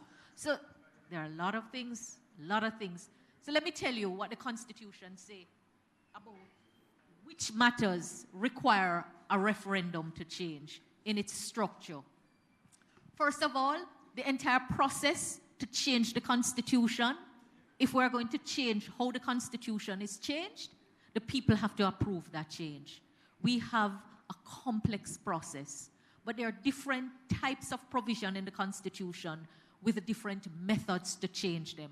So the simplest provision, what we call the ordinary provision, all you require is a vote of the majority of all the members of Parliament. Absolute majority of both houses, not just those who are present and voting. And then we have the entrenched provisions. To change that, you require 2/3 vote in both houses. Now, as the Parliament is structured, the government have the 2/3 vote because the Jamaica Labour Party has a large majority now, amounting to more than 2/3 of the total number. But you can't get 2/3 in the Senate if you don't get an opposition vote. And then we have the deeply entrenched provisions, have the highest level of protection. For those provisions, even if the two sides in Parliament agree, because you need a 2/3 vote, and you can't get it without the opposition voting along, the people will have to vote to approve it. The people who are registered to vote, because that's what a democracy is. So we have a set list of matters in the Constitution that if you're changing them, you have to go to the people. One is a process by which the Constitution itself is changed. So all of you wondering, why are we going through this? Why are we holding referendum? Barbados made a change and they didn't have to do it. Different thing over there. Right here, we have to go through that process. It is long, it is tedious, but there is no getting around it if we want to make the fundamental changes. And then it's the establishment of the Parliament, which consists of His Majesty, now King Charles III, the Senate, and the House of Representatives. The other one is how the Senate is made up. 21 senators, 13 appointed by the Governor General on the advice of the Prime Minister, 8 on the advice of the Leader of the Opposition. The other one is who qualifies to sit in the House of Representatives. And that question has to do also with how you're elected and the process of it. And the next one is a broader question of qualification for membership in both houses of Parliament, subject to disqualification provisions, Commonwealth citizenship, age over 21, and being ordinarily resident in Jamaica for at least 12 months preceding your nomination. And then we have the session of Parliament, right? How long the Parliament can be on break from one session to the next. Maximum of 6 months. Can't go over that. We get into a constitutional problem. The other thing has to do with the life of the Parliament at 5 years. If we have to change that, the people have to vote for that. Then we have the extension of the life of the Parliament. So we just came out of a pandemic. Elections were held 6 months before the constitutional life of the Parliament ended. The reason why that happened is because if we got to the end of the life of the Parliament and another wave of the pandemic and new variants hit, we would have been in a constitutional crisis. There is no provision other than wartime provisions for the holding over of the life of the Parliament. And with the lessons from COVID, we know that other calamities are likely to strike, and we have to make a provision for that. A lot of other questions flow from it. Then powers exercisable by the Governor General about dissolving the Parliament and when there is a vote of no confidence. And also the appointment of senators soon after an election is held to ensure that both houses of Parliament are fully constituted. Where the executive authority of Jamaica is, and it says that the executive authority is vested in His Majesty, succeeding Her Majesty the Queen. And the other two things relate to how the Constitution interpretation matters, and then provisions of the Jamaica Independence Act when we gain independence. So all of you who are wondering, boy, something must cook up, you know, because it cannot be that you say you want to change the Constitution and you give a timeline for a bill, and that timeline, I'm listening to the feedback, soon come to talk about that. And then you have to hear from the people how much can be done between now and then. I think that is where the real distrust is. People don't believe government. They don't believe people. Mr. Thompson, you say people get elected and then you don't see them. We have some serious problems in the country around governance. None of us in government can stand up and say there aren't concerns. Many people feel undone by government. They feel that the bureaucracy has not served them well. Some even say that some people in government represent the old slave masters. And so we need to bust up the system and change it. Well, ladies and gentlemen, if we don't begin with that change of abolishing the monarch as our head of state, all of the other very important things that we need to work out, they will not come.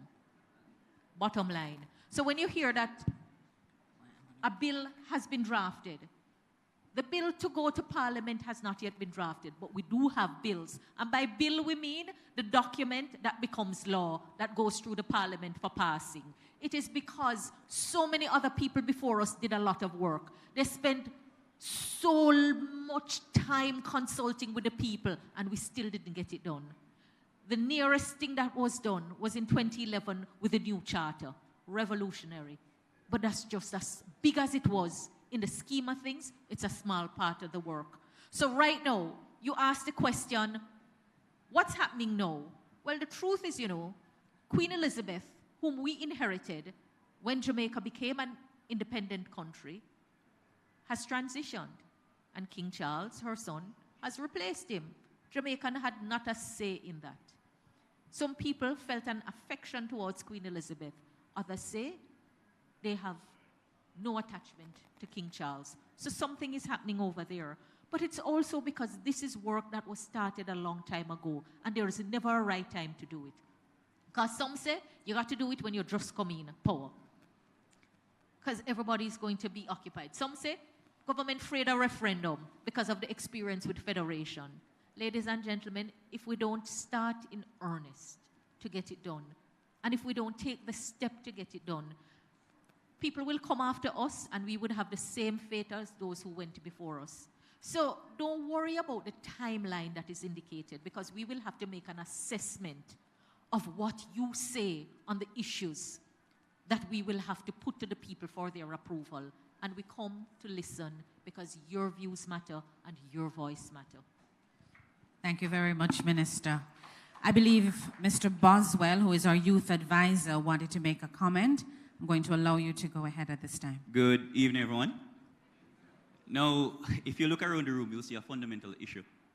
Just take a brief glance across the room. What's absent?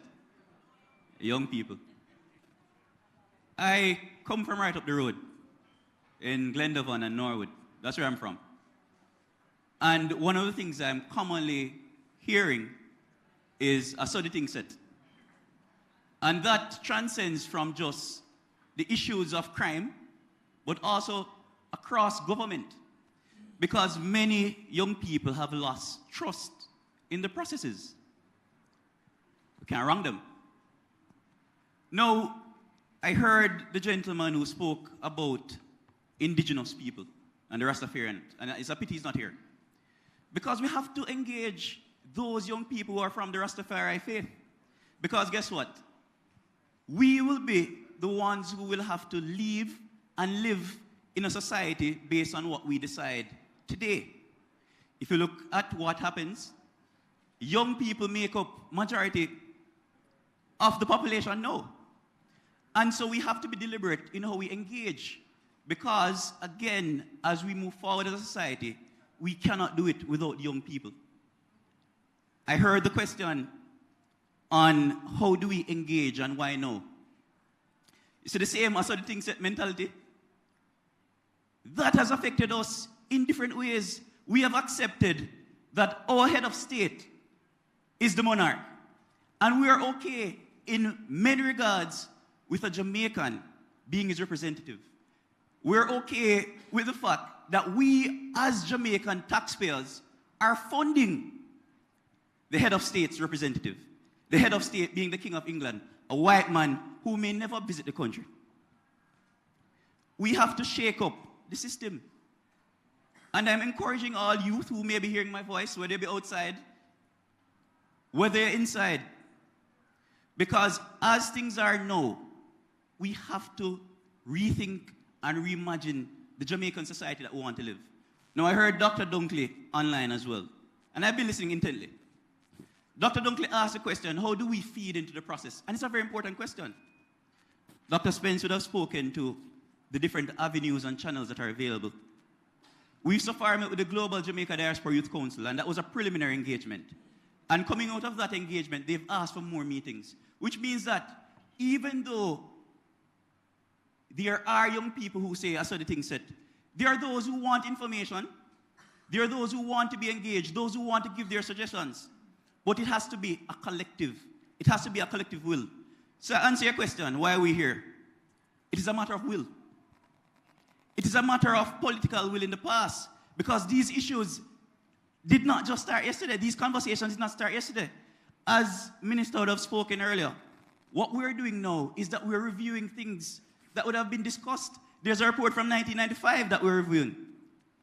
What we have to do is to have the will and the ability to see beyond the immediate, because these issues, when we talk about civics, We have to think about what it means to be a Jamaican. What does it mean as an individual to be living in a Jamaican society? That is what we're defining in this process. So it starts with phase 1. And phase 1 is very particular about Jamaicanizing the Constitution, making it ours so that we can be proud that the head of our country is one of ours, not a representative of somebody else. The fact we fund the head of state representative. So we pay to have somebody from the UK represent us in the country. I saw the thing said, that don't work for me. We have to have some form of change. Now, as we embark on the consultations, I got a message from a young lady who's a youth parliamentarian, and she represents indigenous people in the youth parliament. And she said to me, I want to meet with you because our young people need to be heard. And I'm saying it here that this first official town hall consultation, it cannot be the last, and it won't be the last. But this cannot be the only consultation that happens in St. James. We have to go into the communities and engage the committee members because, again, we, the committee members, aren't singular voices. And I don't think that I'm a singular voice for young people of Jamaica. And so we have to be in the communities to hear. And I am going to make this, Minister, I'm going to use some privilege, to invite ourselves to your communities. We want to hear, we want to engage, because this is our constitution. It's not the CRC's constitution. It is a Jamaican constitution. And in Jamaicanizing it, there can be no elitism in the process. And my fellow colleagues don't see that as something that we want, any form of elitism. So we have to work together. We have to have the collective will. We have to have the collective belief that better can come. And we have to hold our leaders accountable in the process to get better. That cannot be absent. Thank you. Thank you very much, Mr. Boswell. I'm going to allow Dr. Elaine McCarthy to make a comment at this time, and then we're going to take the gentleman in the back who is pretty close to the camera in black. So, Dr. McCarthy, over to you. Thank you very much. Now, as I sat here and looking at the process that we are engaged in, it's one which is going to require of us a will to change. We need to stop at this point and take stock of ourselves. How do we view ourselves as a people at this point in time? The other question I'd like to ask is, do we have the self-will and the desire to acknowledge that we are at a state where we can handle our own governance? We have to ask ourselves these questions. I know change is something that we try to avoid as human beings. But in order for us to move to the next level, we will have to confront change. We will have to decide within our minds that this is what I want to do. I'm going to take a step of faith, as it were. And I know that based on past experiences, we've had past experiences that we can use to build on in order to move forward. But we will have to have that mind of coming together and wanting to do this thing and believing in ourselves that we can do it. After 60 years, we have had enough experiences that we can pull on and use those to move forward, to become truly independent, where we make our own laws and have a say in the things that we do instead of having to get the approval elsewhere. So I just want for us to, be mindful of this fact that we need to push forward, and this is the time. And as was mentioned in our meeting today, this is not coming out of a situation where there is war, and so we are being pushed into this kind of thinking. But it's one in which we are sitting like this and talking. And as Dr. Spence says, it's a prime example that democracy is alive and well. We are a strong nation. And we have a deep desire to see the best for Jamaica. And so I want for all of us to really look at what is happening, make sure that you have an input in all that is being said.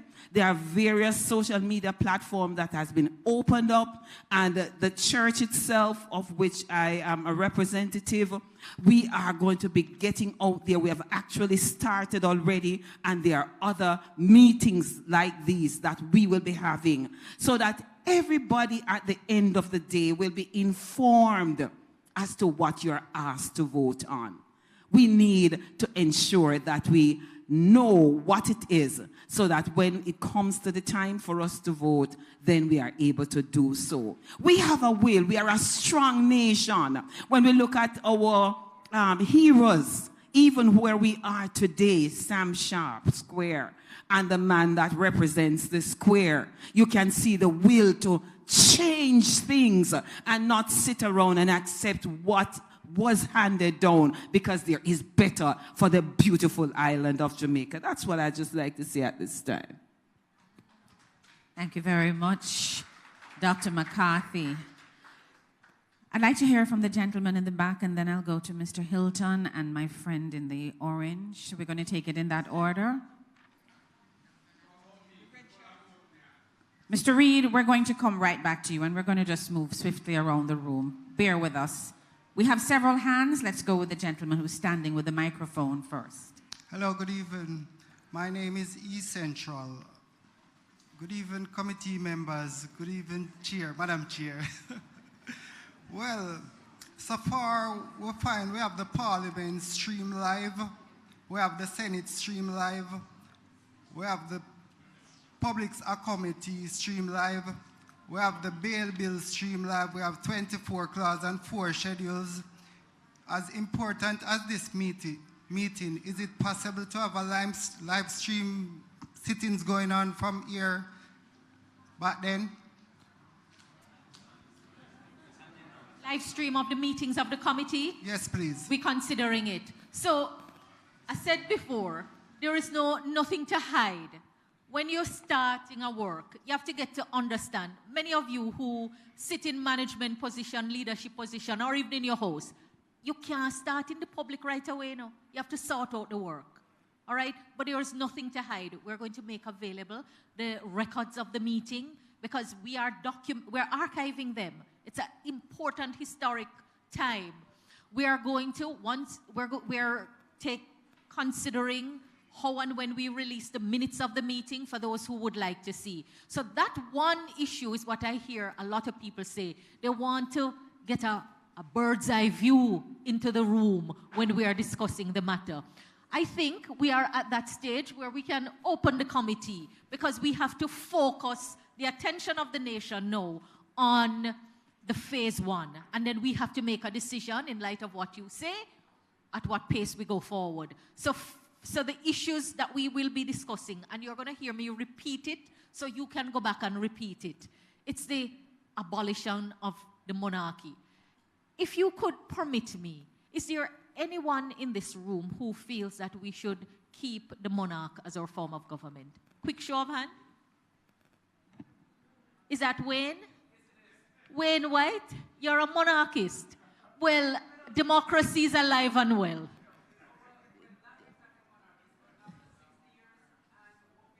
We can't hear you without the view. Not right now. So how many hands? Let me see. How many hands? 2 hands. 3 hands? 3. All right. So let me do the reverse now. Who in the room would say, go ahead, abolishing the monarch as our form of government? Let's see the raise of hands. We have to see. And those who haven't raised your hands. Some are abstaining. What happened? You're not sure yet. But from the show, those who have spoken, we're talking about those who have spoken, it is the majority that say abolish. Remember I tell you about doubt and unbelief? If you are doubtful at this time, ask the question, seek the answer. But don't be an unbeliever. When you get the answer, you don't want it, or you don't want the answer at all. All right? So, phase 1, what kind of president? What kind of president for the republic? All right? What powers we're going to give the president? What term of office? What will be the process by which we put the president in place? These are the matters that I really want to hear you talk about. I also want to hear about the other issues, you know. But because the work is phased, we will come back on the other issues, even as we're prepared to hear from you what else you want to talk about. Because we didn't set the list. We have to follow the Constitution about the things that we have to engage the people on. Thank you, Minister. I believe we have Mr. Norman Reed, who has a microphone in hand. No, Norman Reed. So my question is the other issue. Will you be visiting a compound?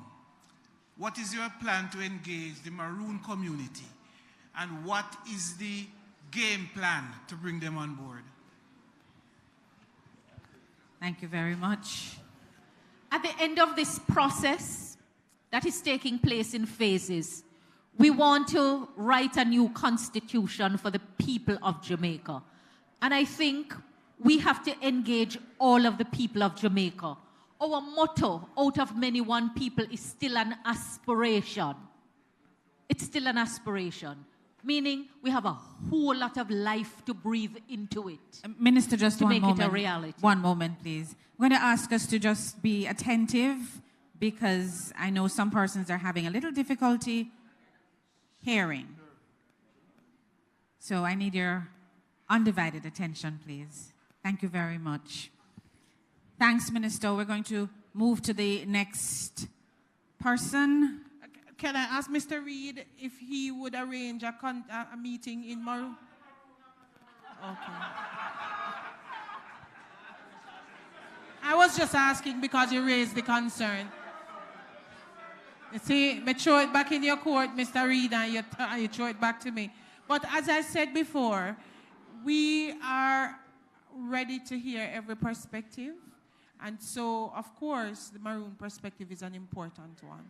Thank you. Can I tell you a quick joke? So somebody said to me early in the form, you know, Minister, to really Jamaicanize the Constitution, don't adopt any of the Western titles.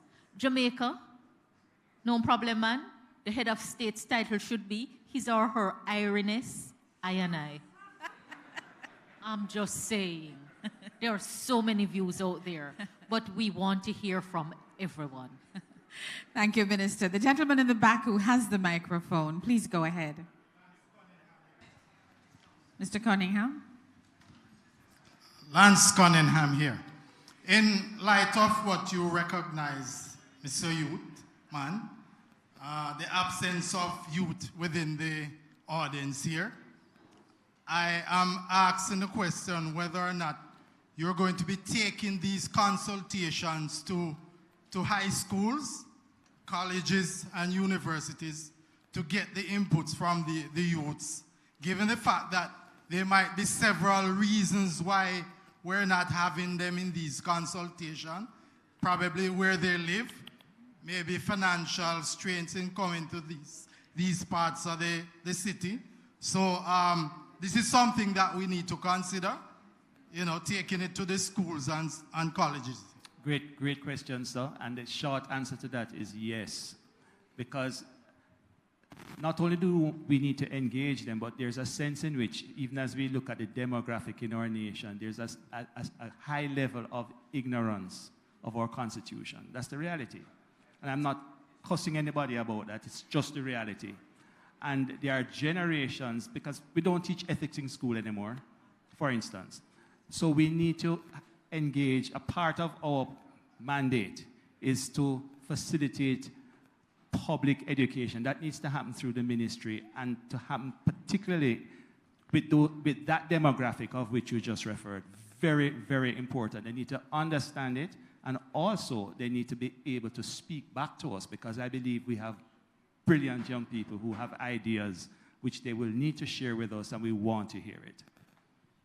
Thank you very much, Dr. The process Henry. doesn't stop when the bill goes to Parliament, by the way. The Constitution says before you can even start the debate on the bill, 3 months must pass. When the bill gets tabled in the Parliament, there has to be a 3 months timeline before you start the debate. That rule doesn't exist generally, only specifically in relation to the entrenched and deeply entrenched provisions. So once we give you the signal, once you say, time come and we have to do the thing, the process will not stop. because we have to ensure that everybody knows. And the process to educate the people about the Constitution is one that's going to take about a decade. So we can't even, one suggestion was to put the whole Constitution to the people, a drafting proposal. And somebody said to me, but the people don't even know what's in the Constitution yet. So we have to do it in bite sizes, so that you don't choke. We can't sue. You know what I'm saying? You bite off more than you can swallow, you choke. So there's a little logic to it. It's not about not wanting to do it. It's a recognition that so much needs to be done, but we have to start somewhere to do it. Thank you, Minister. Who is our next person? There's someone right down front. And I believe we have a question online as well. Go ahead, sir, and then we're going to ask you to pass the microphone to Mr. Joe Hilton, who is sitting on the second row. Good evening to the panels, and good evening to House of Parliament Minister Miss Mallory Ford, and all the guests in the audience. Well, I have a very imperative question that need to address. The young man over there would have said something why in the audience you don't have a lot of young folks, young people here dialogue with what's going on. For one, the young people, we feel like there is so many hypocrisy going on. For one, this independence. We've been heard that our country has been independent since 1962. And when we look at the word independence, it means free from outside control. That means we don't under another jurisdiction of another authority. But now we are striving and moving forward for a Republic, Jamaica. So my question is this. We are not independent, so we are striving now to true independence. Republic, the people's government.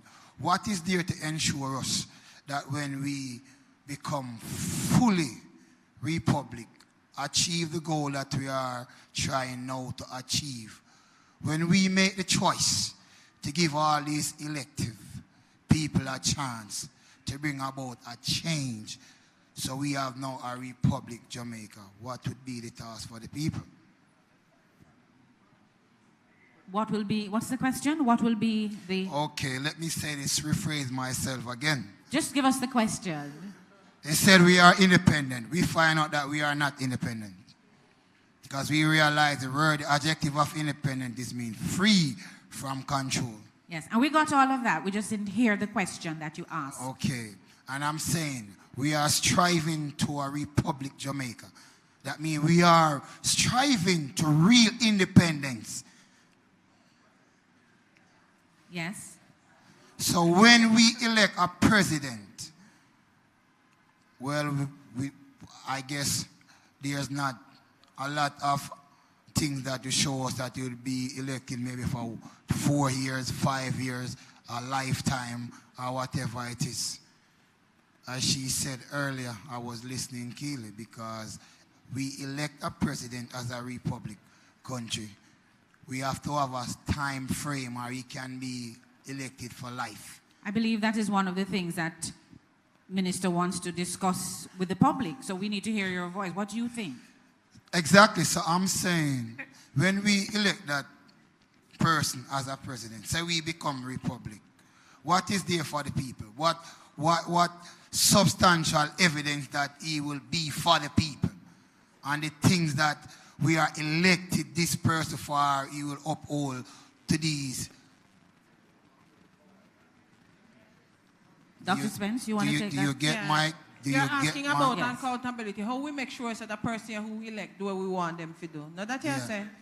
All account. How do we hold them accountable? Exactly. Okay. Like right now, there's a lot of things going on. They are not holding accountable. Okay. So I'm just saying. We need to make sure that when we elect and when we discuss this matter of the Constitution, when we that terminate, we also put in place some strategies to keep this president accountable. Precisely. You have any suggestions, any ideas? That is what I'm asking. All right. For instance, like in America, a president does something wrong, we impeach him, hold him accountable But that is imprisonment. brilliant.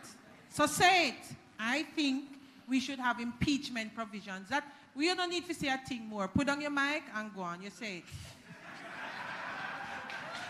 My brother, I will say this. Thank you. I'll say this. Right. And Nadine is right, and I'm agreeing with her. The former committee actually recommended that there should be impeachment provisions as we go forward. And that is a part of what we will also need to look at. So that's a very important question you ask.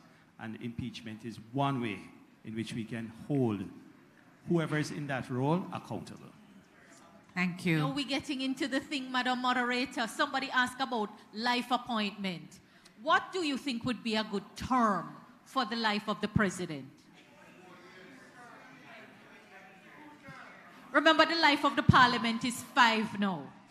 So what would be, and the president would be at a higher level. What term would you think would be appropriate? We're hearing different things. We're hearing 4, One at a we're time, hearing one 5. at a time. Let me see the hands of those who say 4. Those who say 5. 6?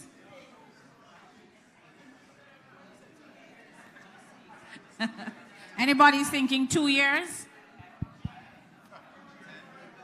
Oh boy, it's split down the middle with almost all of those durations. So, if I may jump in here, this is a very important question. Hold on. Our co-chair wants to get a word in. To answer that question, we ought to consider again why it is recommended that we have a head of state. The minister, in her earlier remarks, made a distinction between the state and the government. And we were trying to suggest that the state should be above politics. And so you want to consider how do you, in addition to the process of selecting the head of state, what else can you do to ensure that the head of state doesn't get mixed in with the party political processes? So one of the things you may want to consider is whether you want to have a term which will almost guarantee that the two will never coincide, that there'll be some distance between them.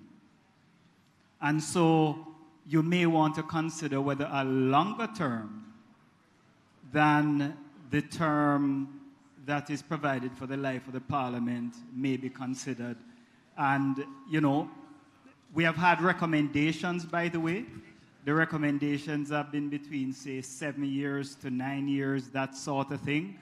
But whatever you recommend, consider the fact that we want to, if we separate the head of state from the head of government, we would like to ideally keep the head of state above the normal party political affairs.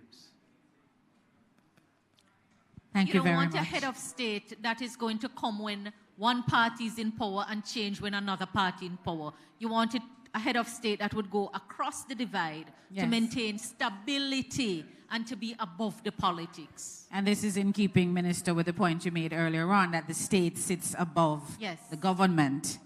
And so that would be ideal. You have a response, Mr. Thompson, but I believe I have somebody who is in the front row who has been waiting for a little while. So give him a chance, and we'll come back. Good evening. My name is Joe Hilton, a Justice of the Peace in St. James. This question is directed primarily to the Minister. At what stage is our final court taken into this consideration? The final court is not really out of the consideration right now, but the process to change the court is not a process that requires a referendum. My good friend Anthony here, at every opportunity, has reminded that we can't really do this work without considering what the final court is. because so much work is involved in changing the Constitution, breaking it and making it, the wisdom from those who have done it before, those who have studied it, say the better approach is to take it in stages. Otherwise, you're going to run into a whole heap of problems, more than you can ever imagine. So the reason for this approach, to put the work in phases and to organize it in such a way, really has to do with who has to make the ultimate decision on the change. Not who is informing the decision, you know, because the decision must be informed by the people. But at the end of the day, who is going to make the decision for the change to happen? All right? Who's going to make it? So we're starting with the matters that say the people will ultimately have to make the decision. And then we go into what is stepped back, where the representatives of the people, both sides having to come together. We're going to have to talk about the final court because views are deeply divided on it right now. Some say keep the Privy Council right now because countries that have ended the monarch as their head of government have kept the Privy Council. Some say, but the Privy Council is tied to the monarch, the king. So for us in Jamaica, who have the king as our head of state, when an appeal goes to the Privy Council, it's an advice to the king to allow or disallow the appeal. For a country like Trinidad that uses a Privy Council, it's a court in its own right. So the institution of the Privy Council has transitioned from just being an advisory committee to His Majesty the King, to a court in its own right. But here is the problem. The court is in England. It says it will come to Jamaica to sit. It has never come. It hasn't come yet. But we need a visa to go to England. And there are issues around cost and access to justice. Those are issues that we will have to take seriously. So, because it's not a matter that requires a referendum, that's the next phase of the reform, right after we abolish the monarchy. There seems to be consensus on abolishing the monarchy, those who have had their say. But we don't have a consensus yet. But there is no getting around making a decision on which court should be the final court. Many are saying CCJ, the Caribbean Court of Justice. The opposition position is clear and strong on it. And others are saying consider final court. When that matter comes up, we're going to have to weigh the arguments because there won't be any putting off of it. It's just that if we don't get this done, we may not get to that. May I just say a few words on that? Because I think for the people to practically consider this issue, I think more information needs to be put out into the public space.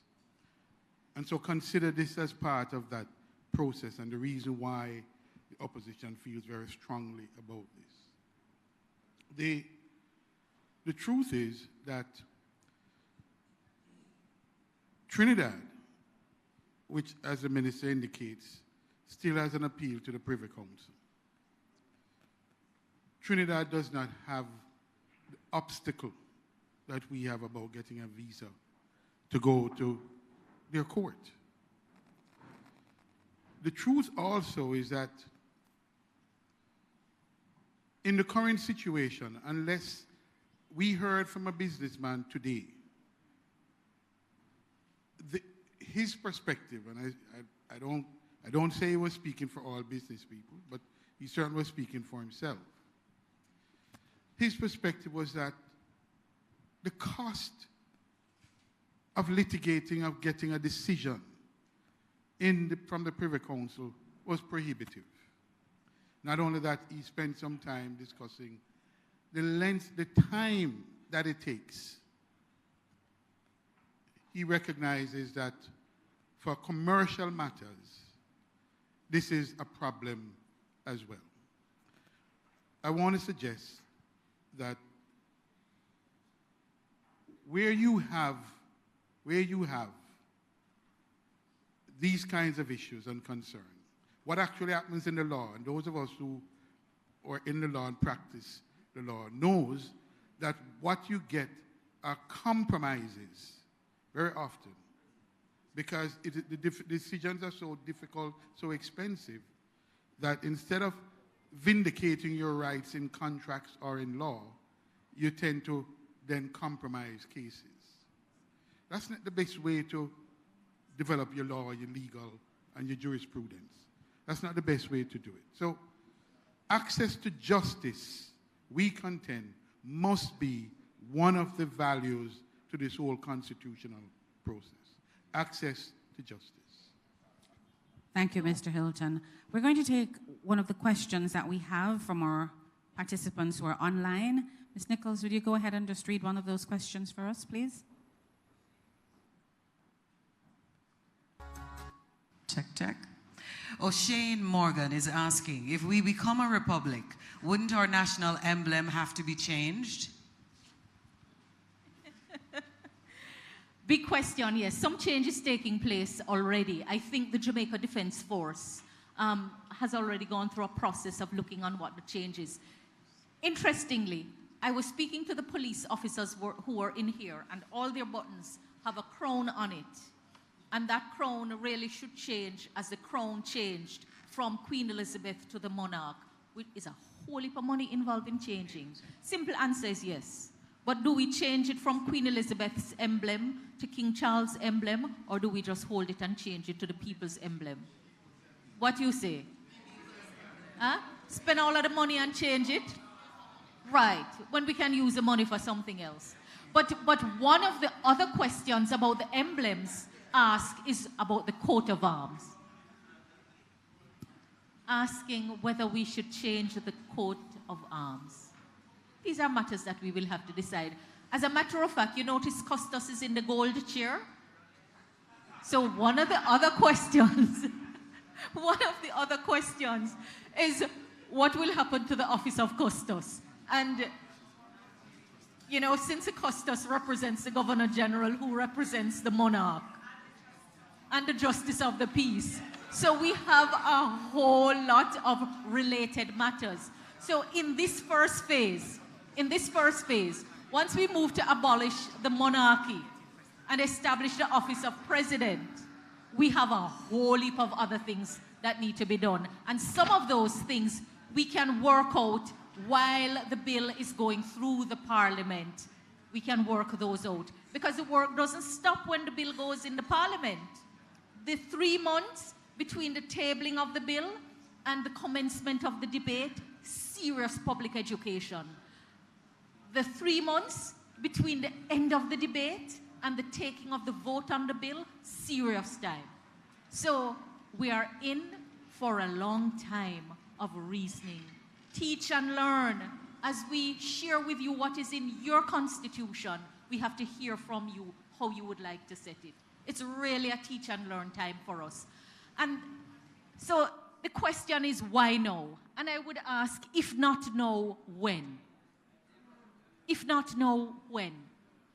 Every time you ask, and I'm not just throwing the question at you, I'm really seeking an answer. When I looked on how much work was done by those who went before us, it's as if the people, I'm not saying that is so, I'm just saying an impression among the many impressions, were content with talking the issues to death without ensuring that the next step was taken to implement. At least we got the Charter of Fundamental Rights and Freedom implemented, and that came after about 20 odd years. Nadine, you said every generation must do its share of work.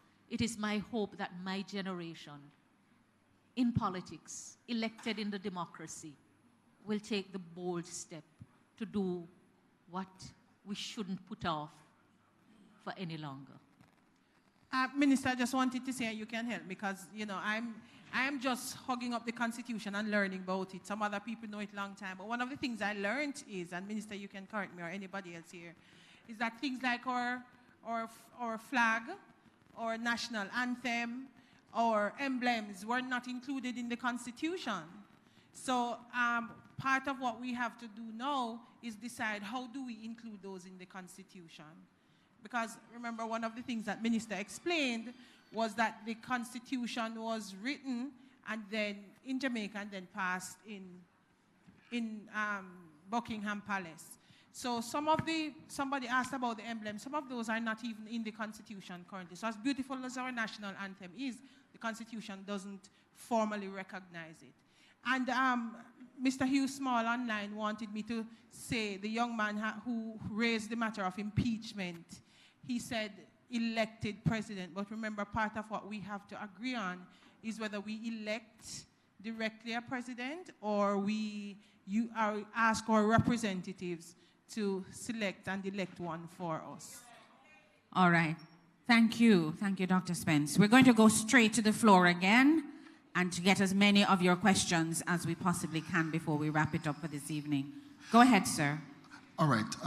Greetings, everyone. Everton Robbins is the name. I'm Justice of the Peace and also a Minister of Religion. And Madam Minister, you preempted my question by responding to the Office of the Custos and the Governor General.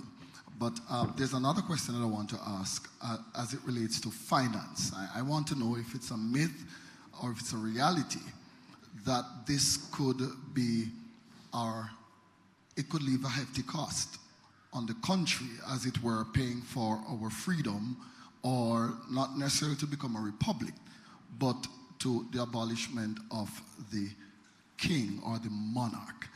Is it something that is going to cost the country?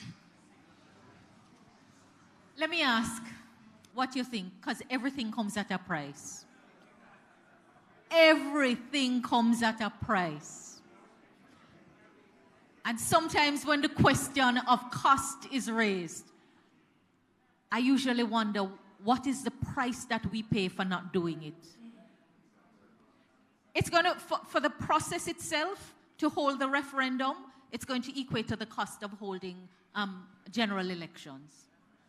Yes, because that's really what it is a taking of the poll. And even, you know something, as the Senator Sinclair just saying that even coming here comes at a cost.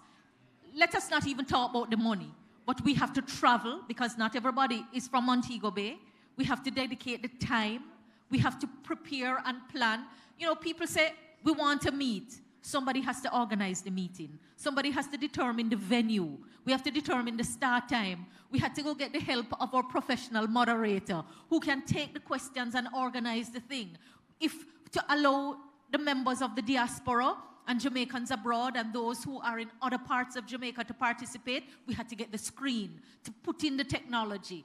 In order to record it so people can view it, we had to get the videographers here. Everything comes at a cost. Thank you, Minister. I believe we have our President of the Chamber of Commerce here in Montego Bay who has a question at this time. Mr. Heaven, go ahead. It's on. Oh, yes, thank you. Go ahead. Good evening, everyone. Good evening, Minister. Now, for this consultation, what I'm expecting to hear are suggestions and recommendations as to how we move forward. I know the Minister mentioned that we'll have, this is phase one, which is the abolition of the monarchy, putting in place a republic, which is the president. So the question is, as I hear arguments, but what suggestions are we moving forward with as to how will we elect or put in place, not even elect, but put in place a president? That's one. And what consensus is there on selecting a president?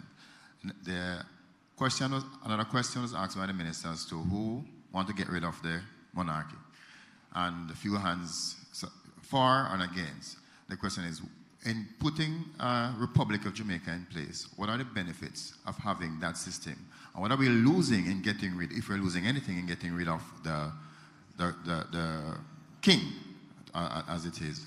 But I must also commend the powers that be to move forward with this now, because we know the 1995 Joint Select Committee on Constitutional and Electoral Reform, 1995, you know, so going ahead with this, but the questions or the suggestions that must come from the people is, what do you want? The term limit was mentioned, the term limit, and as Senator was saying here, the parliamentary term being 5 years, the president must transcend that 5 years. So 7, 8 years is good suggestion that will come from me as an individual, but we want the suggestions from the people. It's your constitution. It's your children and grandchildren who's going to live with this. So what are the suggestions? It can't be about emotions, but about the reality as to how we move forward with this document that will govern and will be ruled by. So, Madam Moderator, if maybe we should get a sense from the people whether you agree that we want to put it above the partisan politics, and there would be good sense in ensuring that it is greater than the life of the parliament. So you don't have a head of state changing because you have election for your head of government on your political party system. And what would a term of years, what would the term look like by way of years? Suggestions have come 7 to 9, and Oral, you're saying 7, at least 7. Let's hear from you. What do you think? What year? We have to find a way, Madam Moderator, to canvass the numbers. Yes, let me see the hands of those persons who are saying 7. You know, it would be good to know as well the reason why, because I think the justification would help us as committee members to understand the thinking behind the number. And I believe Minister gave some information just now which would suggest why that recommendation is being made. I'm just hoping that everybody understands and will be willing to vote. Allow me to acknowledge Honorable Homer Davis, who has since joined us. And Mr. Thompson, your hand is way up in the back. How many years you're saying? What term of office? May I just say that the 7 years, as was explained, was to avoid we agree in the committee there's a discussion around the role and function of the president, as was said. We want the president to be above the cut and thrust of day-to-day politics. We want the president to represent unity and stability. To achieve that and to maintain that, you want to have a term of years that doesn't coincide with the 5-year election cycle. But there's also something else that is important, and we discussed in the committee, and yet to be finalized. It is how we choose, because it is that safeguard that will ensure in the first place that we have real consensus about who that person is. Because if you get that right, then everybody's comfortable with the 7-year because you have the right person for that time in the 7-year time period. So there's an agreement broadly that the president would be elected by a college of electors formed by the House of Parliament and the Senate, the lower and upper house of Parliament, that there be a vote by that joint group. The question is whether that is a and I think there's agreement on the 2/3 vote. But the question is, importantly, whether that is taken separately or jointly. That's an important question because, as the minister pointed out earlier, that 2/3 majority is achievable from time to time in the House because of the electoral cycle.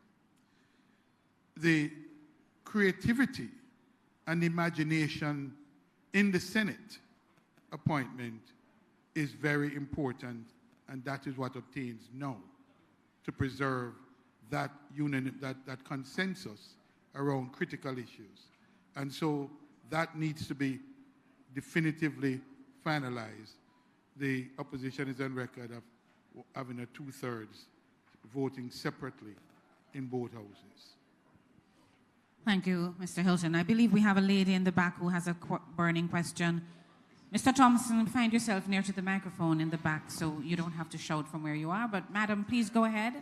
Hello, good afternoon. I'm Rashay McKenzie, youth and a Justice of the Peace. And Ladies and gentlemen, please. Hearing a lot of questions, but I would love to give a solution, especially to Mr. Boswell. I would love for you to see if you can have an extensive committee in all 14 parishes for youth. I would love to also recommend that you have a debating competition. Instead of going into the schools and speaking to the youngsters, it can get a bit boring. And not all of us, we don't have the time for, sometimes you have different type of speakers, so maybe monotone. And we don't need that. I think we need to come up with more creative strategies to engage youth. So a debate competition would be very much appreciated. And an essay competition as well would be very much appreciated. Let them write even letters to the committee, right? So that it gives them the opportunity to feel as though they are being heard. So you can, and I know this may be a bit far off, but I'm just thinking so far. I would love to also suggest a television program. I don't know if you know what kids say on TVJ, where kids are able to give their opinions. No, I wouldn't want you to use that platform, but to develop a platform that would be focused on something like this, explaining to children what it means to become republic, what our history is about, and also there are some schools that are not taught civics. Please bring it back. Because if kids understood what was going on, then they'll be a part of this discussion this afternoon. Thank you so much for hearing my recommendations today. Thank you very much. I'm sure Mr. Boswell is taking notes. I want to say, and remember I said it earlier, I am not a singular voice for youth, and this is very reason why. You hear the brilliant suggestions, the extensive committee, and Rashay, my very good friend, I hope that you're ready to lead out on it for me in the parish, because we have to work together to get this done. Thank you. And just to say, Rashay, even though I'm not youth, we have 3 debate competitions coming up. One, UE versus UTech, one with high schoolers, and the other one with public servants. And they're being organized by the Jamaica Association of Debaters for Empowerment. And they will be debating some of the topics that we've talked about tonight. We should have had the first one on Sunday, but they've asked us for more time to prepare because the students are doing exams and they want to do good research. So we are going to be having the debate competitions. Thank you very much, Dr. Spence. And just to add to that, let us ensure that those debates are accessible to as many persons as possible. So it's not just within the confines of the university, but everyone can share in that as well. We have a question in the second row. Councillor, go ahead. Yes, good afternoon, everyone. I'm Kerry Thomas, Councillor of the Mount Salem Division, right? And yes, Minister, I agree with you, time come, right? But, yeah, she said that earlier, time come, and I agree with her, right? When I listen, I hear we speak about how much no knowledge we have, or the public in general has much knowledge of what is in our constitution as it is now. Yet, we are ready to take another step to transition our country into being a republic. But the question we ask ourselves, are we ready? Are we ready to self-govern ourselves to that position? Are we responsible enough to each other, to our citizens, to everyone to be able to do it? Because as we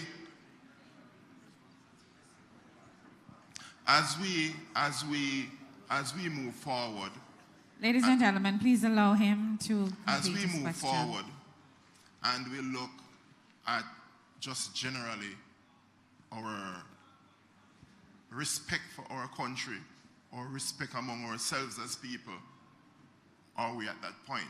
A very simple thing of, I went to the movies recently, and they normally play the national anthem.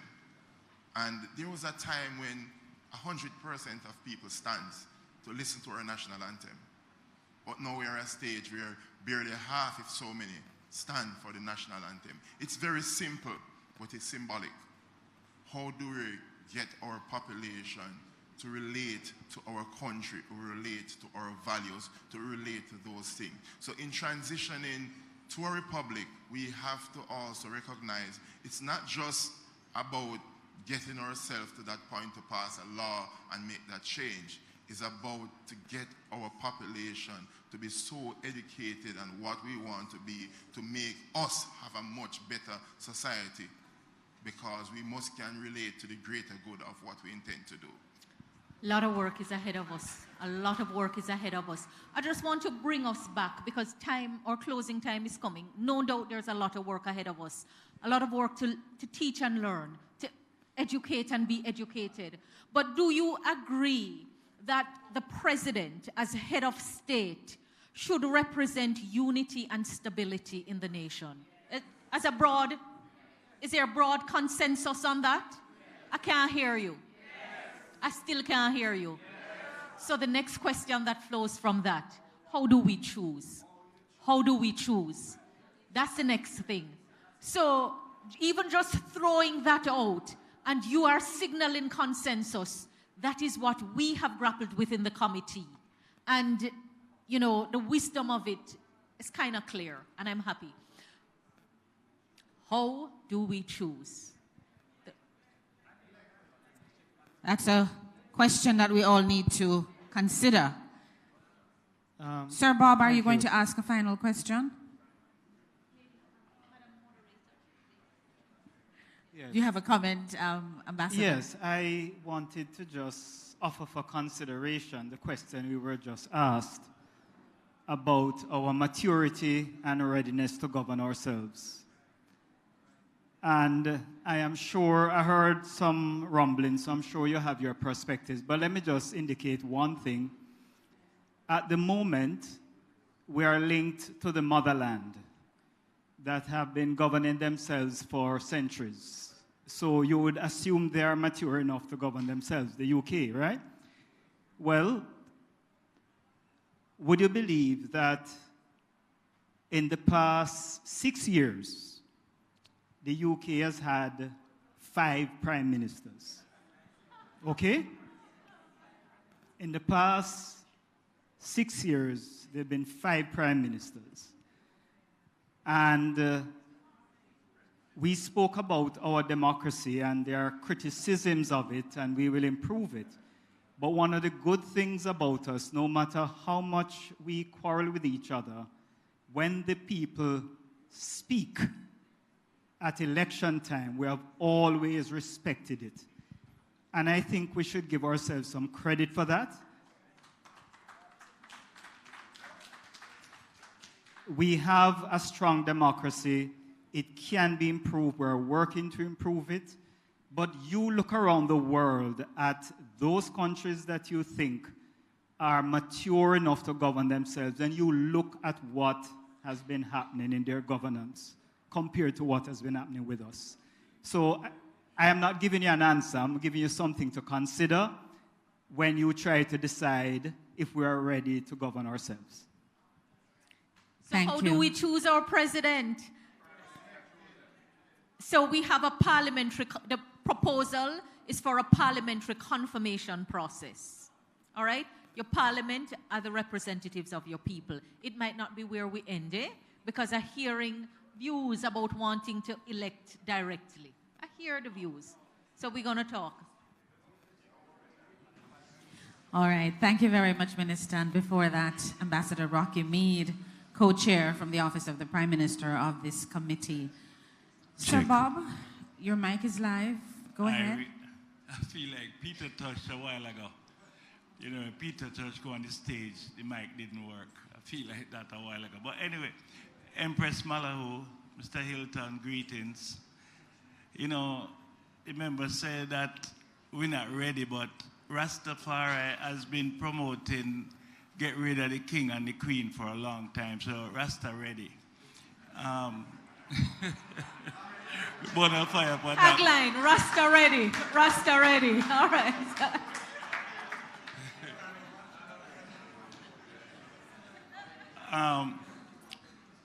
Right now, my brethren say he's from Ethiopia and he's an indigenous Ethiopian, but I'm an indigenous Jamaican.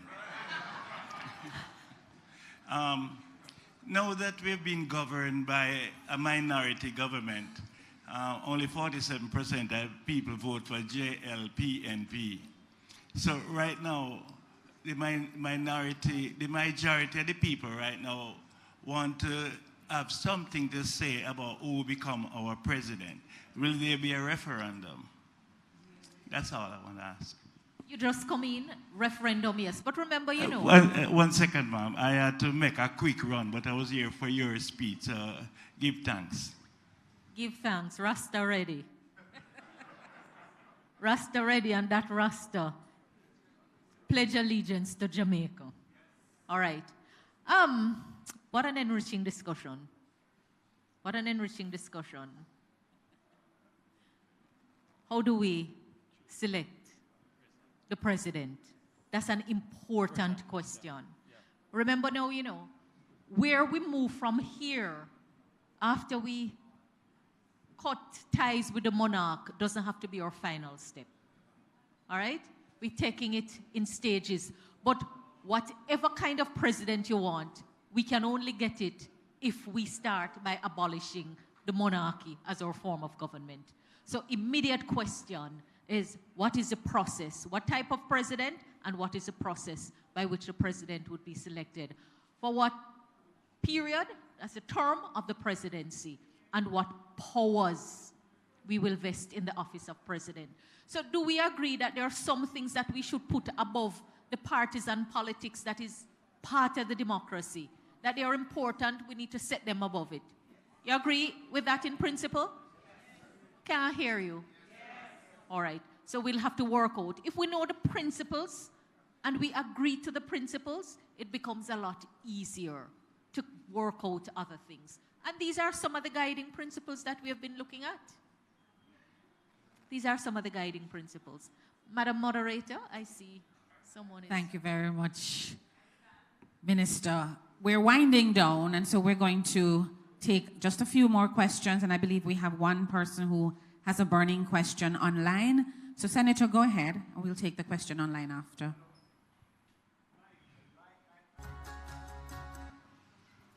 Get this mic on. Okay, it's on.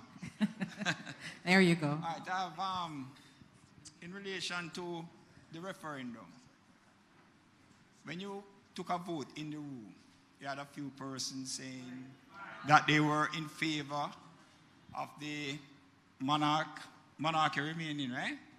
And you had some who said republic, and you had several persons who didn't vote. What does the committee consider as a favorable turnout on a referendum in respect to the vote? If you have a minority of persons turning out to vote on the referendum,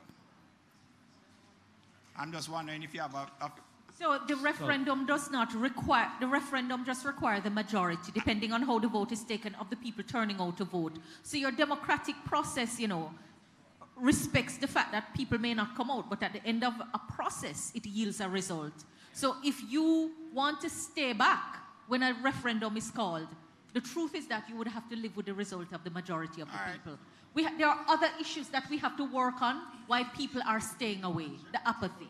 Very well. And the question that you touched on just a while ago in respect to how to elect a president. I've heard in the public forum, opposition saying one thing, government saying another thing. I don't know if that has changed in any particular way, but over the many years since 1962, since we have been appointing a governor general, a person who is above the fray, have we had a problem in how he has been appointed? Have we had a problem with the person who has been appointed as governor general? I don't think so. And if something is not broken, why are we proposing a change to that? Thank you, Senator. I don't know if there's anyone from the committee who wants to respond to that. To the best of my knowledge, no. And we have had governors general who have come out of the political class. We have Sir Howard Cook, for example, Sir Clifford Campbell, citing two from both sides, and there has not been any issue. We have managed to have governors general who have truly been above the fray. We have had them truly above the fray. But my friend Anthony was saying, we're looking forward, not so much backward. But he also said that, you know, the things that have been tried and tested that we don't have problem with, let us consider seriously why we would discard them. Yeah, so If it's not broken, then why do we need to fix it? I believe that is... I think what I hear from the people is that some way, somehow they want their say. My simple answer is that the system, Nadine, I think you were the one who put it well about systems and processes. So you elect your representative, and having elected them, many things flow from that process of putting them in place. But we have to work on how they account to you, how they account to us. And I would say, Senator, that for me, there is no holy grail in our consideration. I think even if we go back to, for it to stay exactly how it is, we should discuss it. And if we want quarrel over it, I feel we business make we quarrel, right? But nothing should be left untouched. There's no sacred cow in this process. We must question everything, and it's only after the questioning of everything that the people of Jamaica, me included, will say, it's mine, even if we keep what was there before. Yeah, I think it's very important that we ventilate the discussions and we speak about it. And that's why I really wanted to hear persons saying two. There must be a reason why they're saying two. So we have to allow the process of engagement to allow for that type of discussion and conversation, because the views must be heard. And in our own deliberations, we have to debate the views. I've been collecting views from young people. There have been over 150 youth who's done a survey to give their points. And the truth is, just as how there are diversity in views in this room, there are diversity in views in how we should approach. There's a diversity in views as to what issues should be a part of the constitutional reform process. And at some point, we have to have those discussions and to engage on them. Thank you, Mr. Boswell.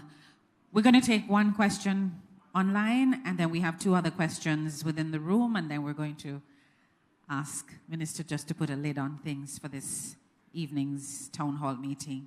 Go ahead, Ms. Nichols. Online, Kirk Frater is asking, but even if we get a president, he or she will still do the Governor General's role?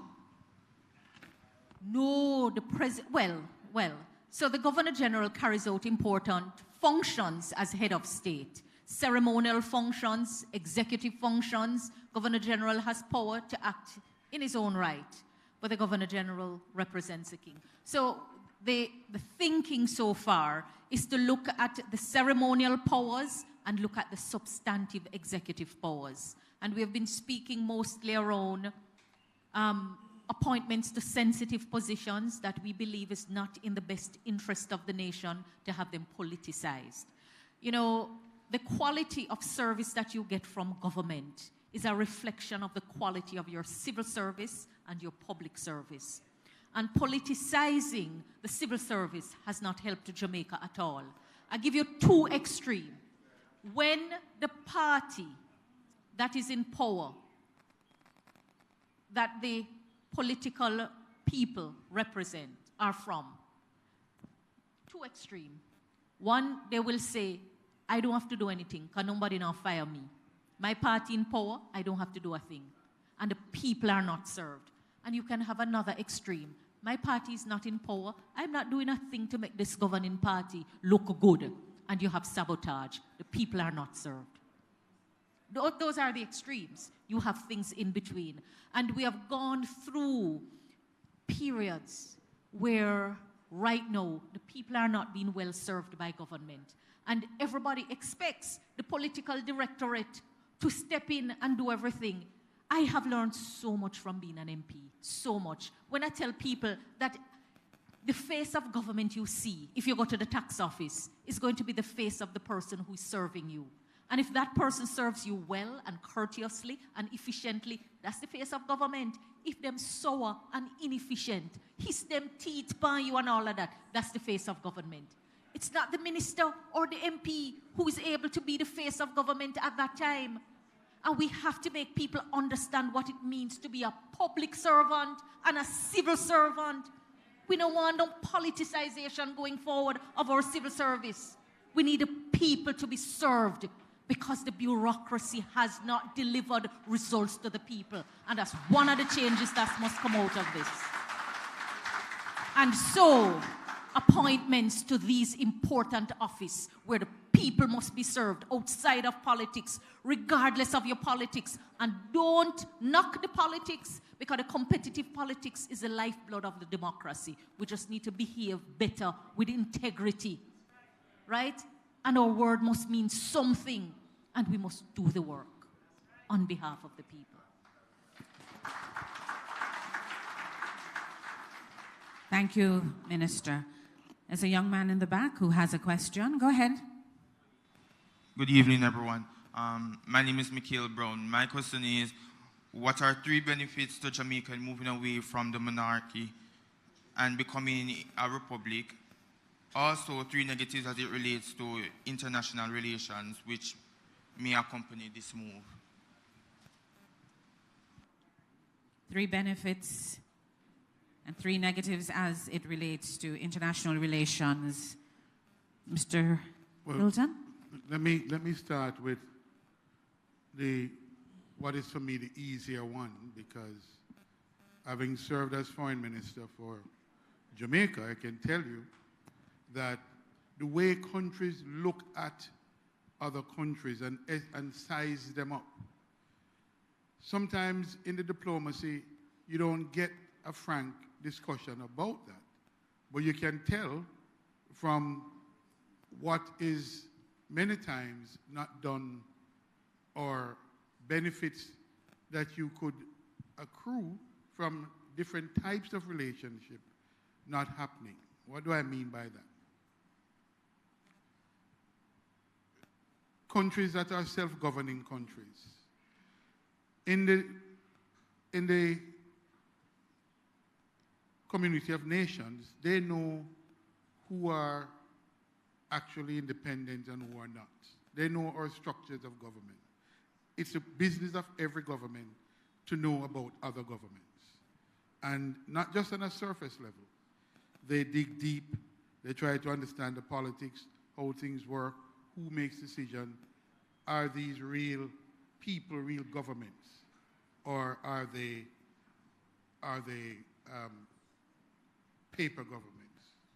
Or governments that are not strong and self-determinative government? These are assessments that are made in our foreign relations.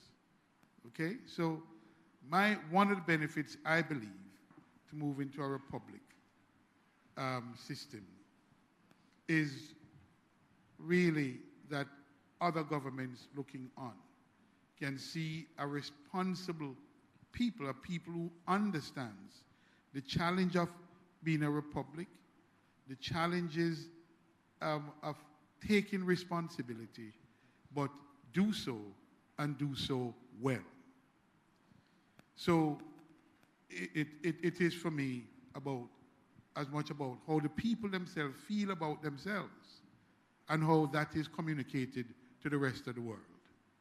The world is observing, the world is listening, and the world takes notes. It takes note of what and how the country decides. So this process will be watched very, very closely by governments internationally. And it's an important question. I want to add to that to say, in becoming a republic, one of the significant benefits is the opportunity that it now provides for us to learn from our history of some 60 years of putting in place the kind of governance arrangements that ensure greater accountability and responsibility of those who govern our nation.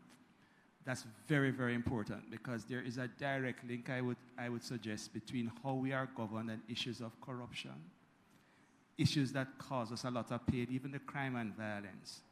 And we need to look at those issues. Should our parliamentarians, for example, be ministers of government, or should they we focused on representing us, the people, whilst we pick our best from among us to be ministers of government.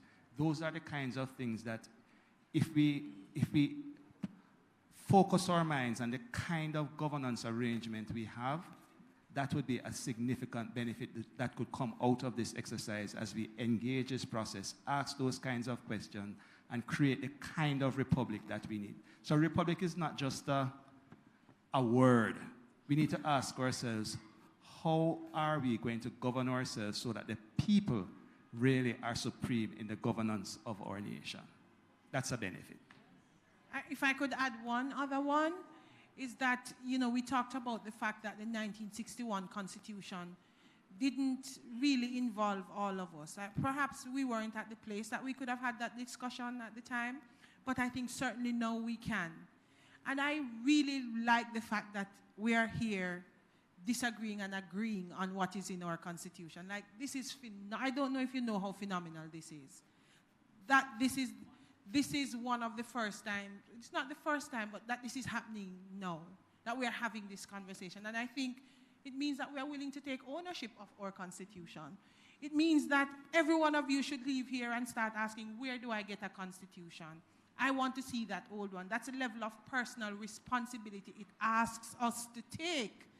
And that we gather at home, at church, in school communities, in clubs, and start for ourselves having the discussion about what is in this thing. And that is, I think, a first part of that important process of becoming sovereign people.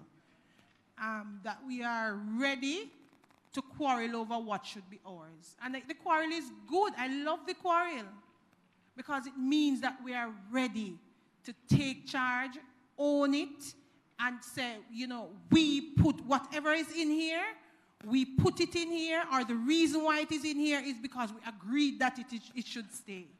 And that is to me an important positive to it. I don't see any negative, but I know other people have negatives. But to me, the fact that at this point, us as people in Sam Sharp Square, remember Sam Sharp Square was hung somewhere downstairs, 1831, the rebellion, and Sam Sharp, right? Montego Bay is an important point of reference for this idea of rebellion, which is why I personally wanted it down here, because Montego Bay and the environs is a clarion cry to the rest of Jamaica. We're going to burn down something. And this is where we started it. And this is where we started it then. And this is where we are going to start it now. Right? This is where we have to start it. Where Sam Sharp and his people decided that we are going to, once and for all, this thing done. And we are going to extend Sam Sharp's work. That's what we are doing. We are extending Sam Sharp's work. I don't see no negative in it. I know people see negative. Me personally, Nadine Spence, I don't see no negative in it. We owe Sam Sharp and all those people who were hung downstairs, we owe them to finish that work. I don't want us to burn down anything literally now. What we want is to mash up the Babylon system and establish Zion. All right, Minister, thank you so much. We are out of time, I believe, but there's one hand in the back that we're going to take. Now I'm seeing 3 hands, but we can only take one more question. And the gentleman who has the mic, Nurse Crooks, I see you, but you're going to have to ask the question. Mr. Peterkin, I see you, but we're going to have to ask those questions off air because we're going to have to wrap it up, at least this segment of the discussions. And I'm really happy that there's just a lot of passion and a lot of persons want to ask questions. But let's see if we can end with the gentleman who has the microphone. And we can... P.S., you have a question too? Hello? We can take the 3 questions. All right, so it's Nurse Crooks, Mr. Peterkin, and the gentleman who has the microphone. And then we're going to wrap it up. Go ahead, sir. Hello, I'm Dr. John Lennon. I want to know how the Constitution, a new Constitution, will protect our natural, our resources in general. Because at the moment,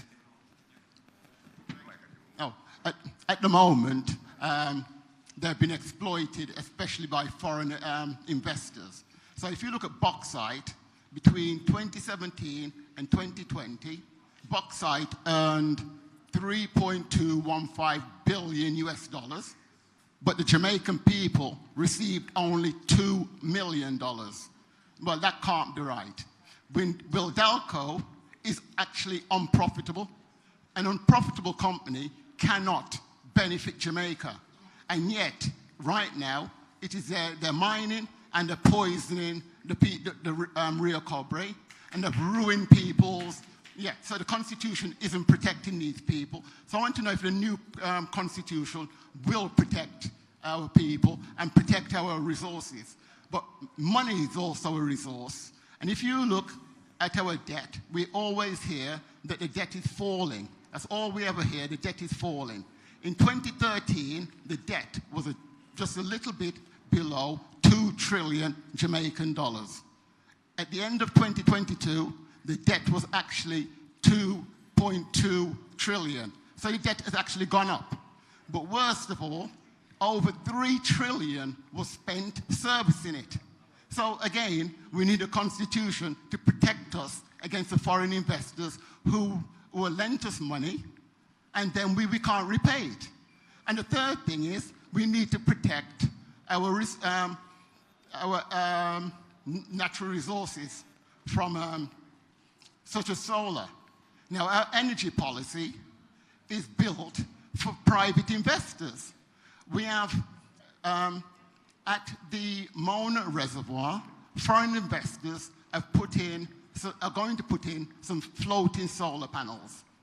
The cost of that is 62.5 million US. Now, I've calculated it that the foreign investors are going to be making in the region of 20 million a year. So it's going to pay for itself in under 4 years. This is, the people should have put this in, and we should be benefiting from it. So it's a case of, will the new constitution have in place everything so that we are not exploited anymore? So I say we are bauxite, our energy, and our money. Thank you, Minister. Phase two, we're going to look back on the rights guaranteed. But we do have an environmental right provision here that needs to be enforced. And we'll have to look at, as David had said, whether we expand it and how we ensure that the benefits are guaranteed to the people.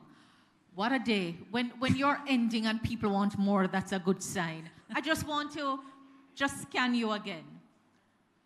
Can we go away from this process saying that we have broad agreement that the office of president for the new Republic of Jamaica should be above the fray and represent and embodies national unity and stability?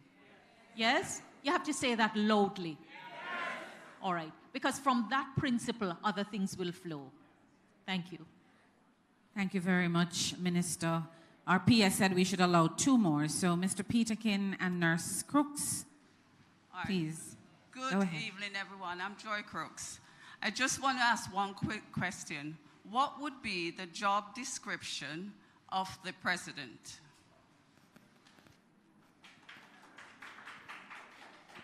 Miss Crooks, that's a big question, you know.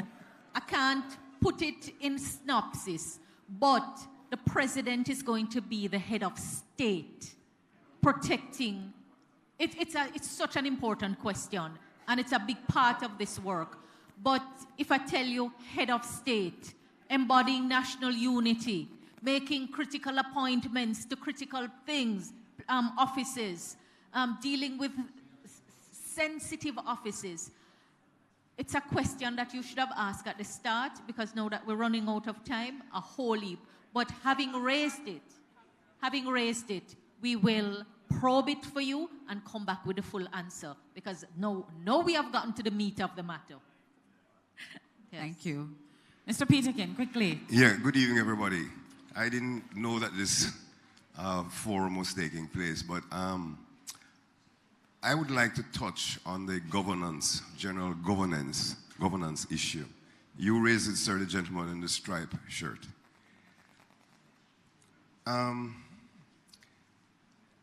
what are you going to put in place to ensure that the politicians going forward are actually accomplishing what they're supposed to do? Talking about a job description. In my area, I have persons that I hire that are constantly complaining about not seeing the minister not doing whatever. Even though I know the minister is extremely busy and is doing a wonderful job, but the citizens have to feel it. And they say Jamaica is poor. We're not a poor country. What we are is a country that doesn't use its resources properly. Because I guarantee you, if we were able to spend all the monies that are allocated to do whatever, and the monies are not siphoned off to do whatever, stolen in some cases, because I've actually had persons that proudly talked about getting benefits that they don't deserve when their party is in power. What are we going to put in place to make sure that politicians actually go to jail when they steal? You know, we are not poor. We're just not using our resources properly, and people have resigned themselves.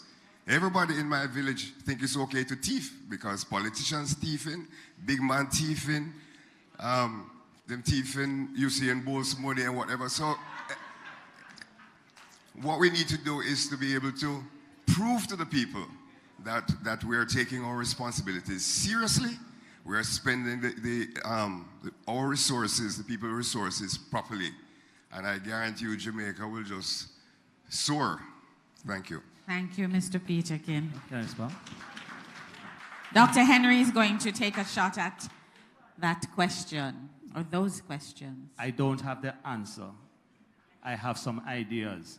But those are the kinds of questions that we need to wrestle with at this juncture, because that's where the rubber hits the road. And we need to tackle those. And I'm looking forward to us really as a people engaging in answering those questions. How do we hold those who represent us accountable? That's a true republic. Can I take a go at it, Mr. Peterkin? Can I try and answer you? You have 30 seconds. So when people talk about corruption in Jamaica, one of the things I say is this. I think Jamaica has, in my opinion, one of the most sophisticated anti-corruption framework anywhere else in the world. MOCA, Integrity Commission, on every Thursday, public officials sit in front of Parliament and they're questioned. Everybody gets questioned. We have boards that are appointed and that are made up of ordinary citizens, and boards are expected to also ensure that our finances and our resources are expended appropriately. And we have the investigative capacity in our police force and other entities to do the work. But I think a lot of Jamaicans don't recognize that our anti-corruption framework is really very good. And that when people are held to book, they're actually charged and arrested. But I think what we need to do is promulgate more information so that our people can build more trust in the institutions and processes that have already been built. So wait a minute, miss, let me finish. Do we have more steps to go? Of course, we could do with impeachment provisions as well. But we're not so bad. I'm telling you the truth. We're not so bad. You see, if I thought we were bad, I would say we have a whole heap of distance to go. But I think we've covered some of that distance already. We are on our way. We can improve, but right now we're not so bad. Minister. Some serious business, you hear? Holding people to account for the jobs entrusted to them is a serious problem in Jamaica. While you have your frustration about the MP, and I'm not just saying personalizing it, using myself as an example, I have so much frustration about the rest of government that I have to rely on to get the work done for the people. After I go and make the representation, I am not the road builder. I am not the one actually doing it. And I go and I make the representation. I get the road on a list, and then I have to wait for other parts of government to do their work. Because Government is not a one-man show. The political directorate, as important as it is, it set the stage and the tone for leadership. But by virtue of number, we have more people in the other parts of government. And a big part of it is how do we hold everyone who is to serve the public accountable. What I have found, and it's not unique to me, because they know at the end of the day the heat is coming only on the politician, they don't have to do anything, because whether they act or they don't act, nobody's hauling them out and helping and calling them to account. Government is not a one-man show, and a big part of this work is how we are going to work out the distribution of power, the governance, and holding people to account. We have a lot of work. But what a good time we have had. What a good time we have had. Wow. So my constituents know that we reason things out, right? We have different groups. And I say to others, I don't know what happened in your community groups, but I have some community groups where they are issue-focused. And they are hard debaters. And they bring the evidence. And they push me and push me and push me. And when my colleagues get frustrated, I just have to say, look, I have to represent the people's view because these are the things that matter to them. Some of them are in this room. And they know that the conversations are tough because they're dealing with real problems. But as Nadine said, we are hard on ourselves. We are so hard on ourselves. Anthony will tell you, in the international community, because we both have experience as foreign ministers, a lot of people look to Jamaica. When you compare, even as we have problems, we are ahead of many on many things. So as we wrap up, I want to say that this process of reforming the Constitution is going to bring a lot of issues to the fore, a lot of things. We are hearing you out. We can't address them all at once. We have to sequence the step. We have to phase the work in order to get it done. It doesn't matter what we want. If we're not prepared to make that important first change, the other things we want will never come. So, let us keep focus. This work is going to take many years to complete. Many years to complete. The education of the people. Because when you know something, nobody can fool you up about it. Right? When you know where to find it. And part of it is the writing the Constitution in simpler language. And after we have written it, to break it down and to make it available to the people in layman's term so that you can understand it.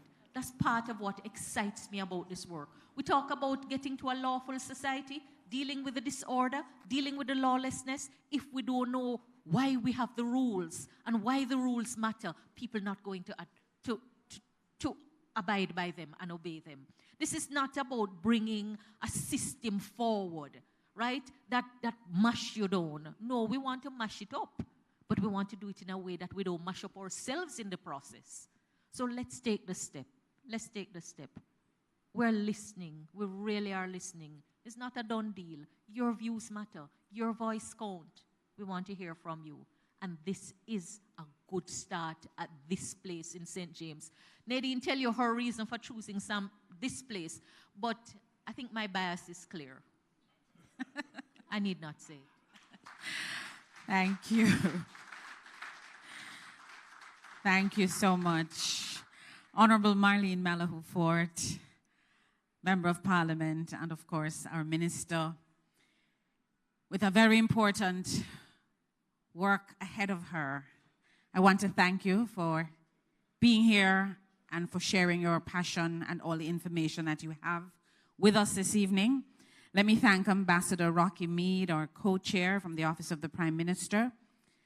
We also want to thank Mr. Anthony Hilton, Parliamentary Opposition in the House of Representatives, Dr. Elaine McCarthy, who prayed for us earlier on and who has been a part of this committee representing the Jamaica umbrella groups of churches, Dr. Nadine Spence, representing civil society, and of course, Mr. Sujay Boswell, who I knew when his eyes were at his knees, and now he's sitting tall in that chair over there representing our young people.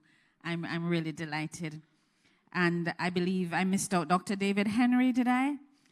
Thank you so much. Also representing the wider society and faith-based community. Let me thank our Permanent Secretary, Mr. Wayne Robertson, who is head of the Secretariat, who is here with us this evening. And of course, a special thanks to the new CEO of the St. James Municipal Corporation. Good to have you, Madam Nadia Crosskill, and for facilitating this discussion here this evening, providing us with this space and all of whatever else is to come. All the folks who spoke earlier on, our Honorable Bishop Custis, Rotalorum for our parish, Bishop Pitkin, thank you so much. President of the Chamber, Senator Charles Sinclair, and of course, Honorable Homer Davis. Good to have you, sir. All of those persons representing different communities, different civic groups, different organizations, our justices of the peace who came out in their numbers this afternoon into evening time, members of the media, and of course, the Jamaica Information Service that allowed us to carry all of what was happening here today to other persons across the globe, yes, and those persons from the diaspora who joined us via Zoom. Everyone who made it possible this evening. We could not have done it without you. And I have two takeaways that I want to just share with you before I go. This road to Jamaica becoming a republic. Yes, it is about Jamaicanizing the Constitution, but it cannot happen without your input. I'm going to share that email address and those other numbers that we got earlier on. It's actually on the screen. Great. mlca.gov.jm. And then, of course, you have at mlca.gov.jm for the social media handles. The email address is there. You can send your ideas, send your questions. 876-441-9097. The number that you need to send your WhatsApp messages to. Participate. Enumerate to participate. The words of the Custis earlier on, because if you don't have a ticket, you don't have a chance, right? It has been a pleasure hosting this forum this evening, and I trust that as you go, you will share the information in your respective groups. Everybody has a sphere of influence. Share the information and ask the relevant questions. How do we choose our president? What is the tenure that we want for that person? What powers will be vested in such an individual? All of the questions that you heard, good questions coming this evening. So I urge you to continue the discourse and enumerate to participate. On behalf of the Ministry of Legal and Constitutional Affairs, it has been my honor and my pleasure. Have a good evening.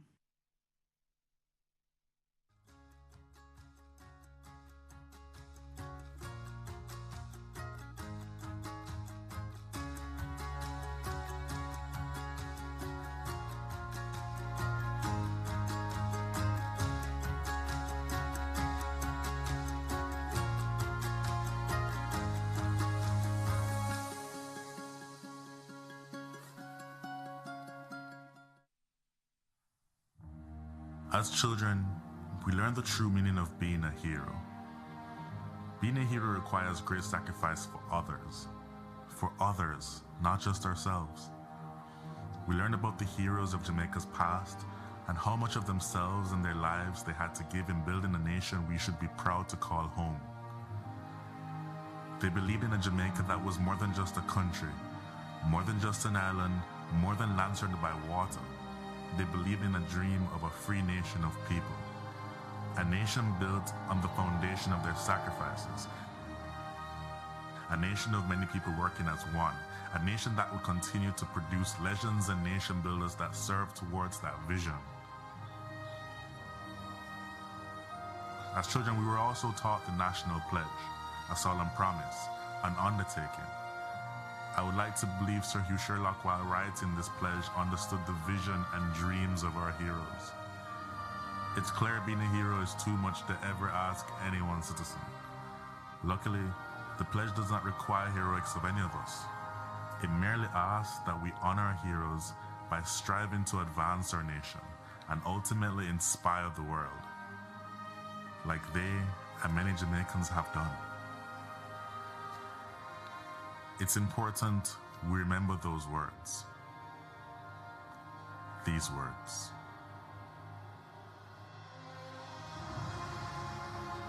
Before God and all mankind, I pledge the love and loyalty of my heart, the wisdom and courage of my mind, the strength and vigor of my body in service of my fellow citizens. I promise to stand up for justice, brotherhood, and peace, to work diligently and creatively, to think generously and honestly, so that Jamaica may, under God, increase in beauty, fellowship, and prosperity, and play her part in advancing the welfare of the whole human race.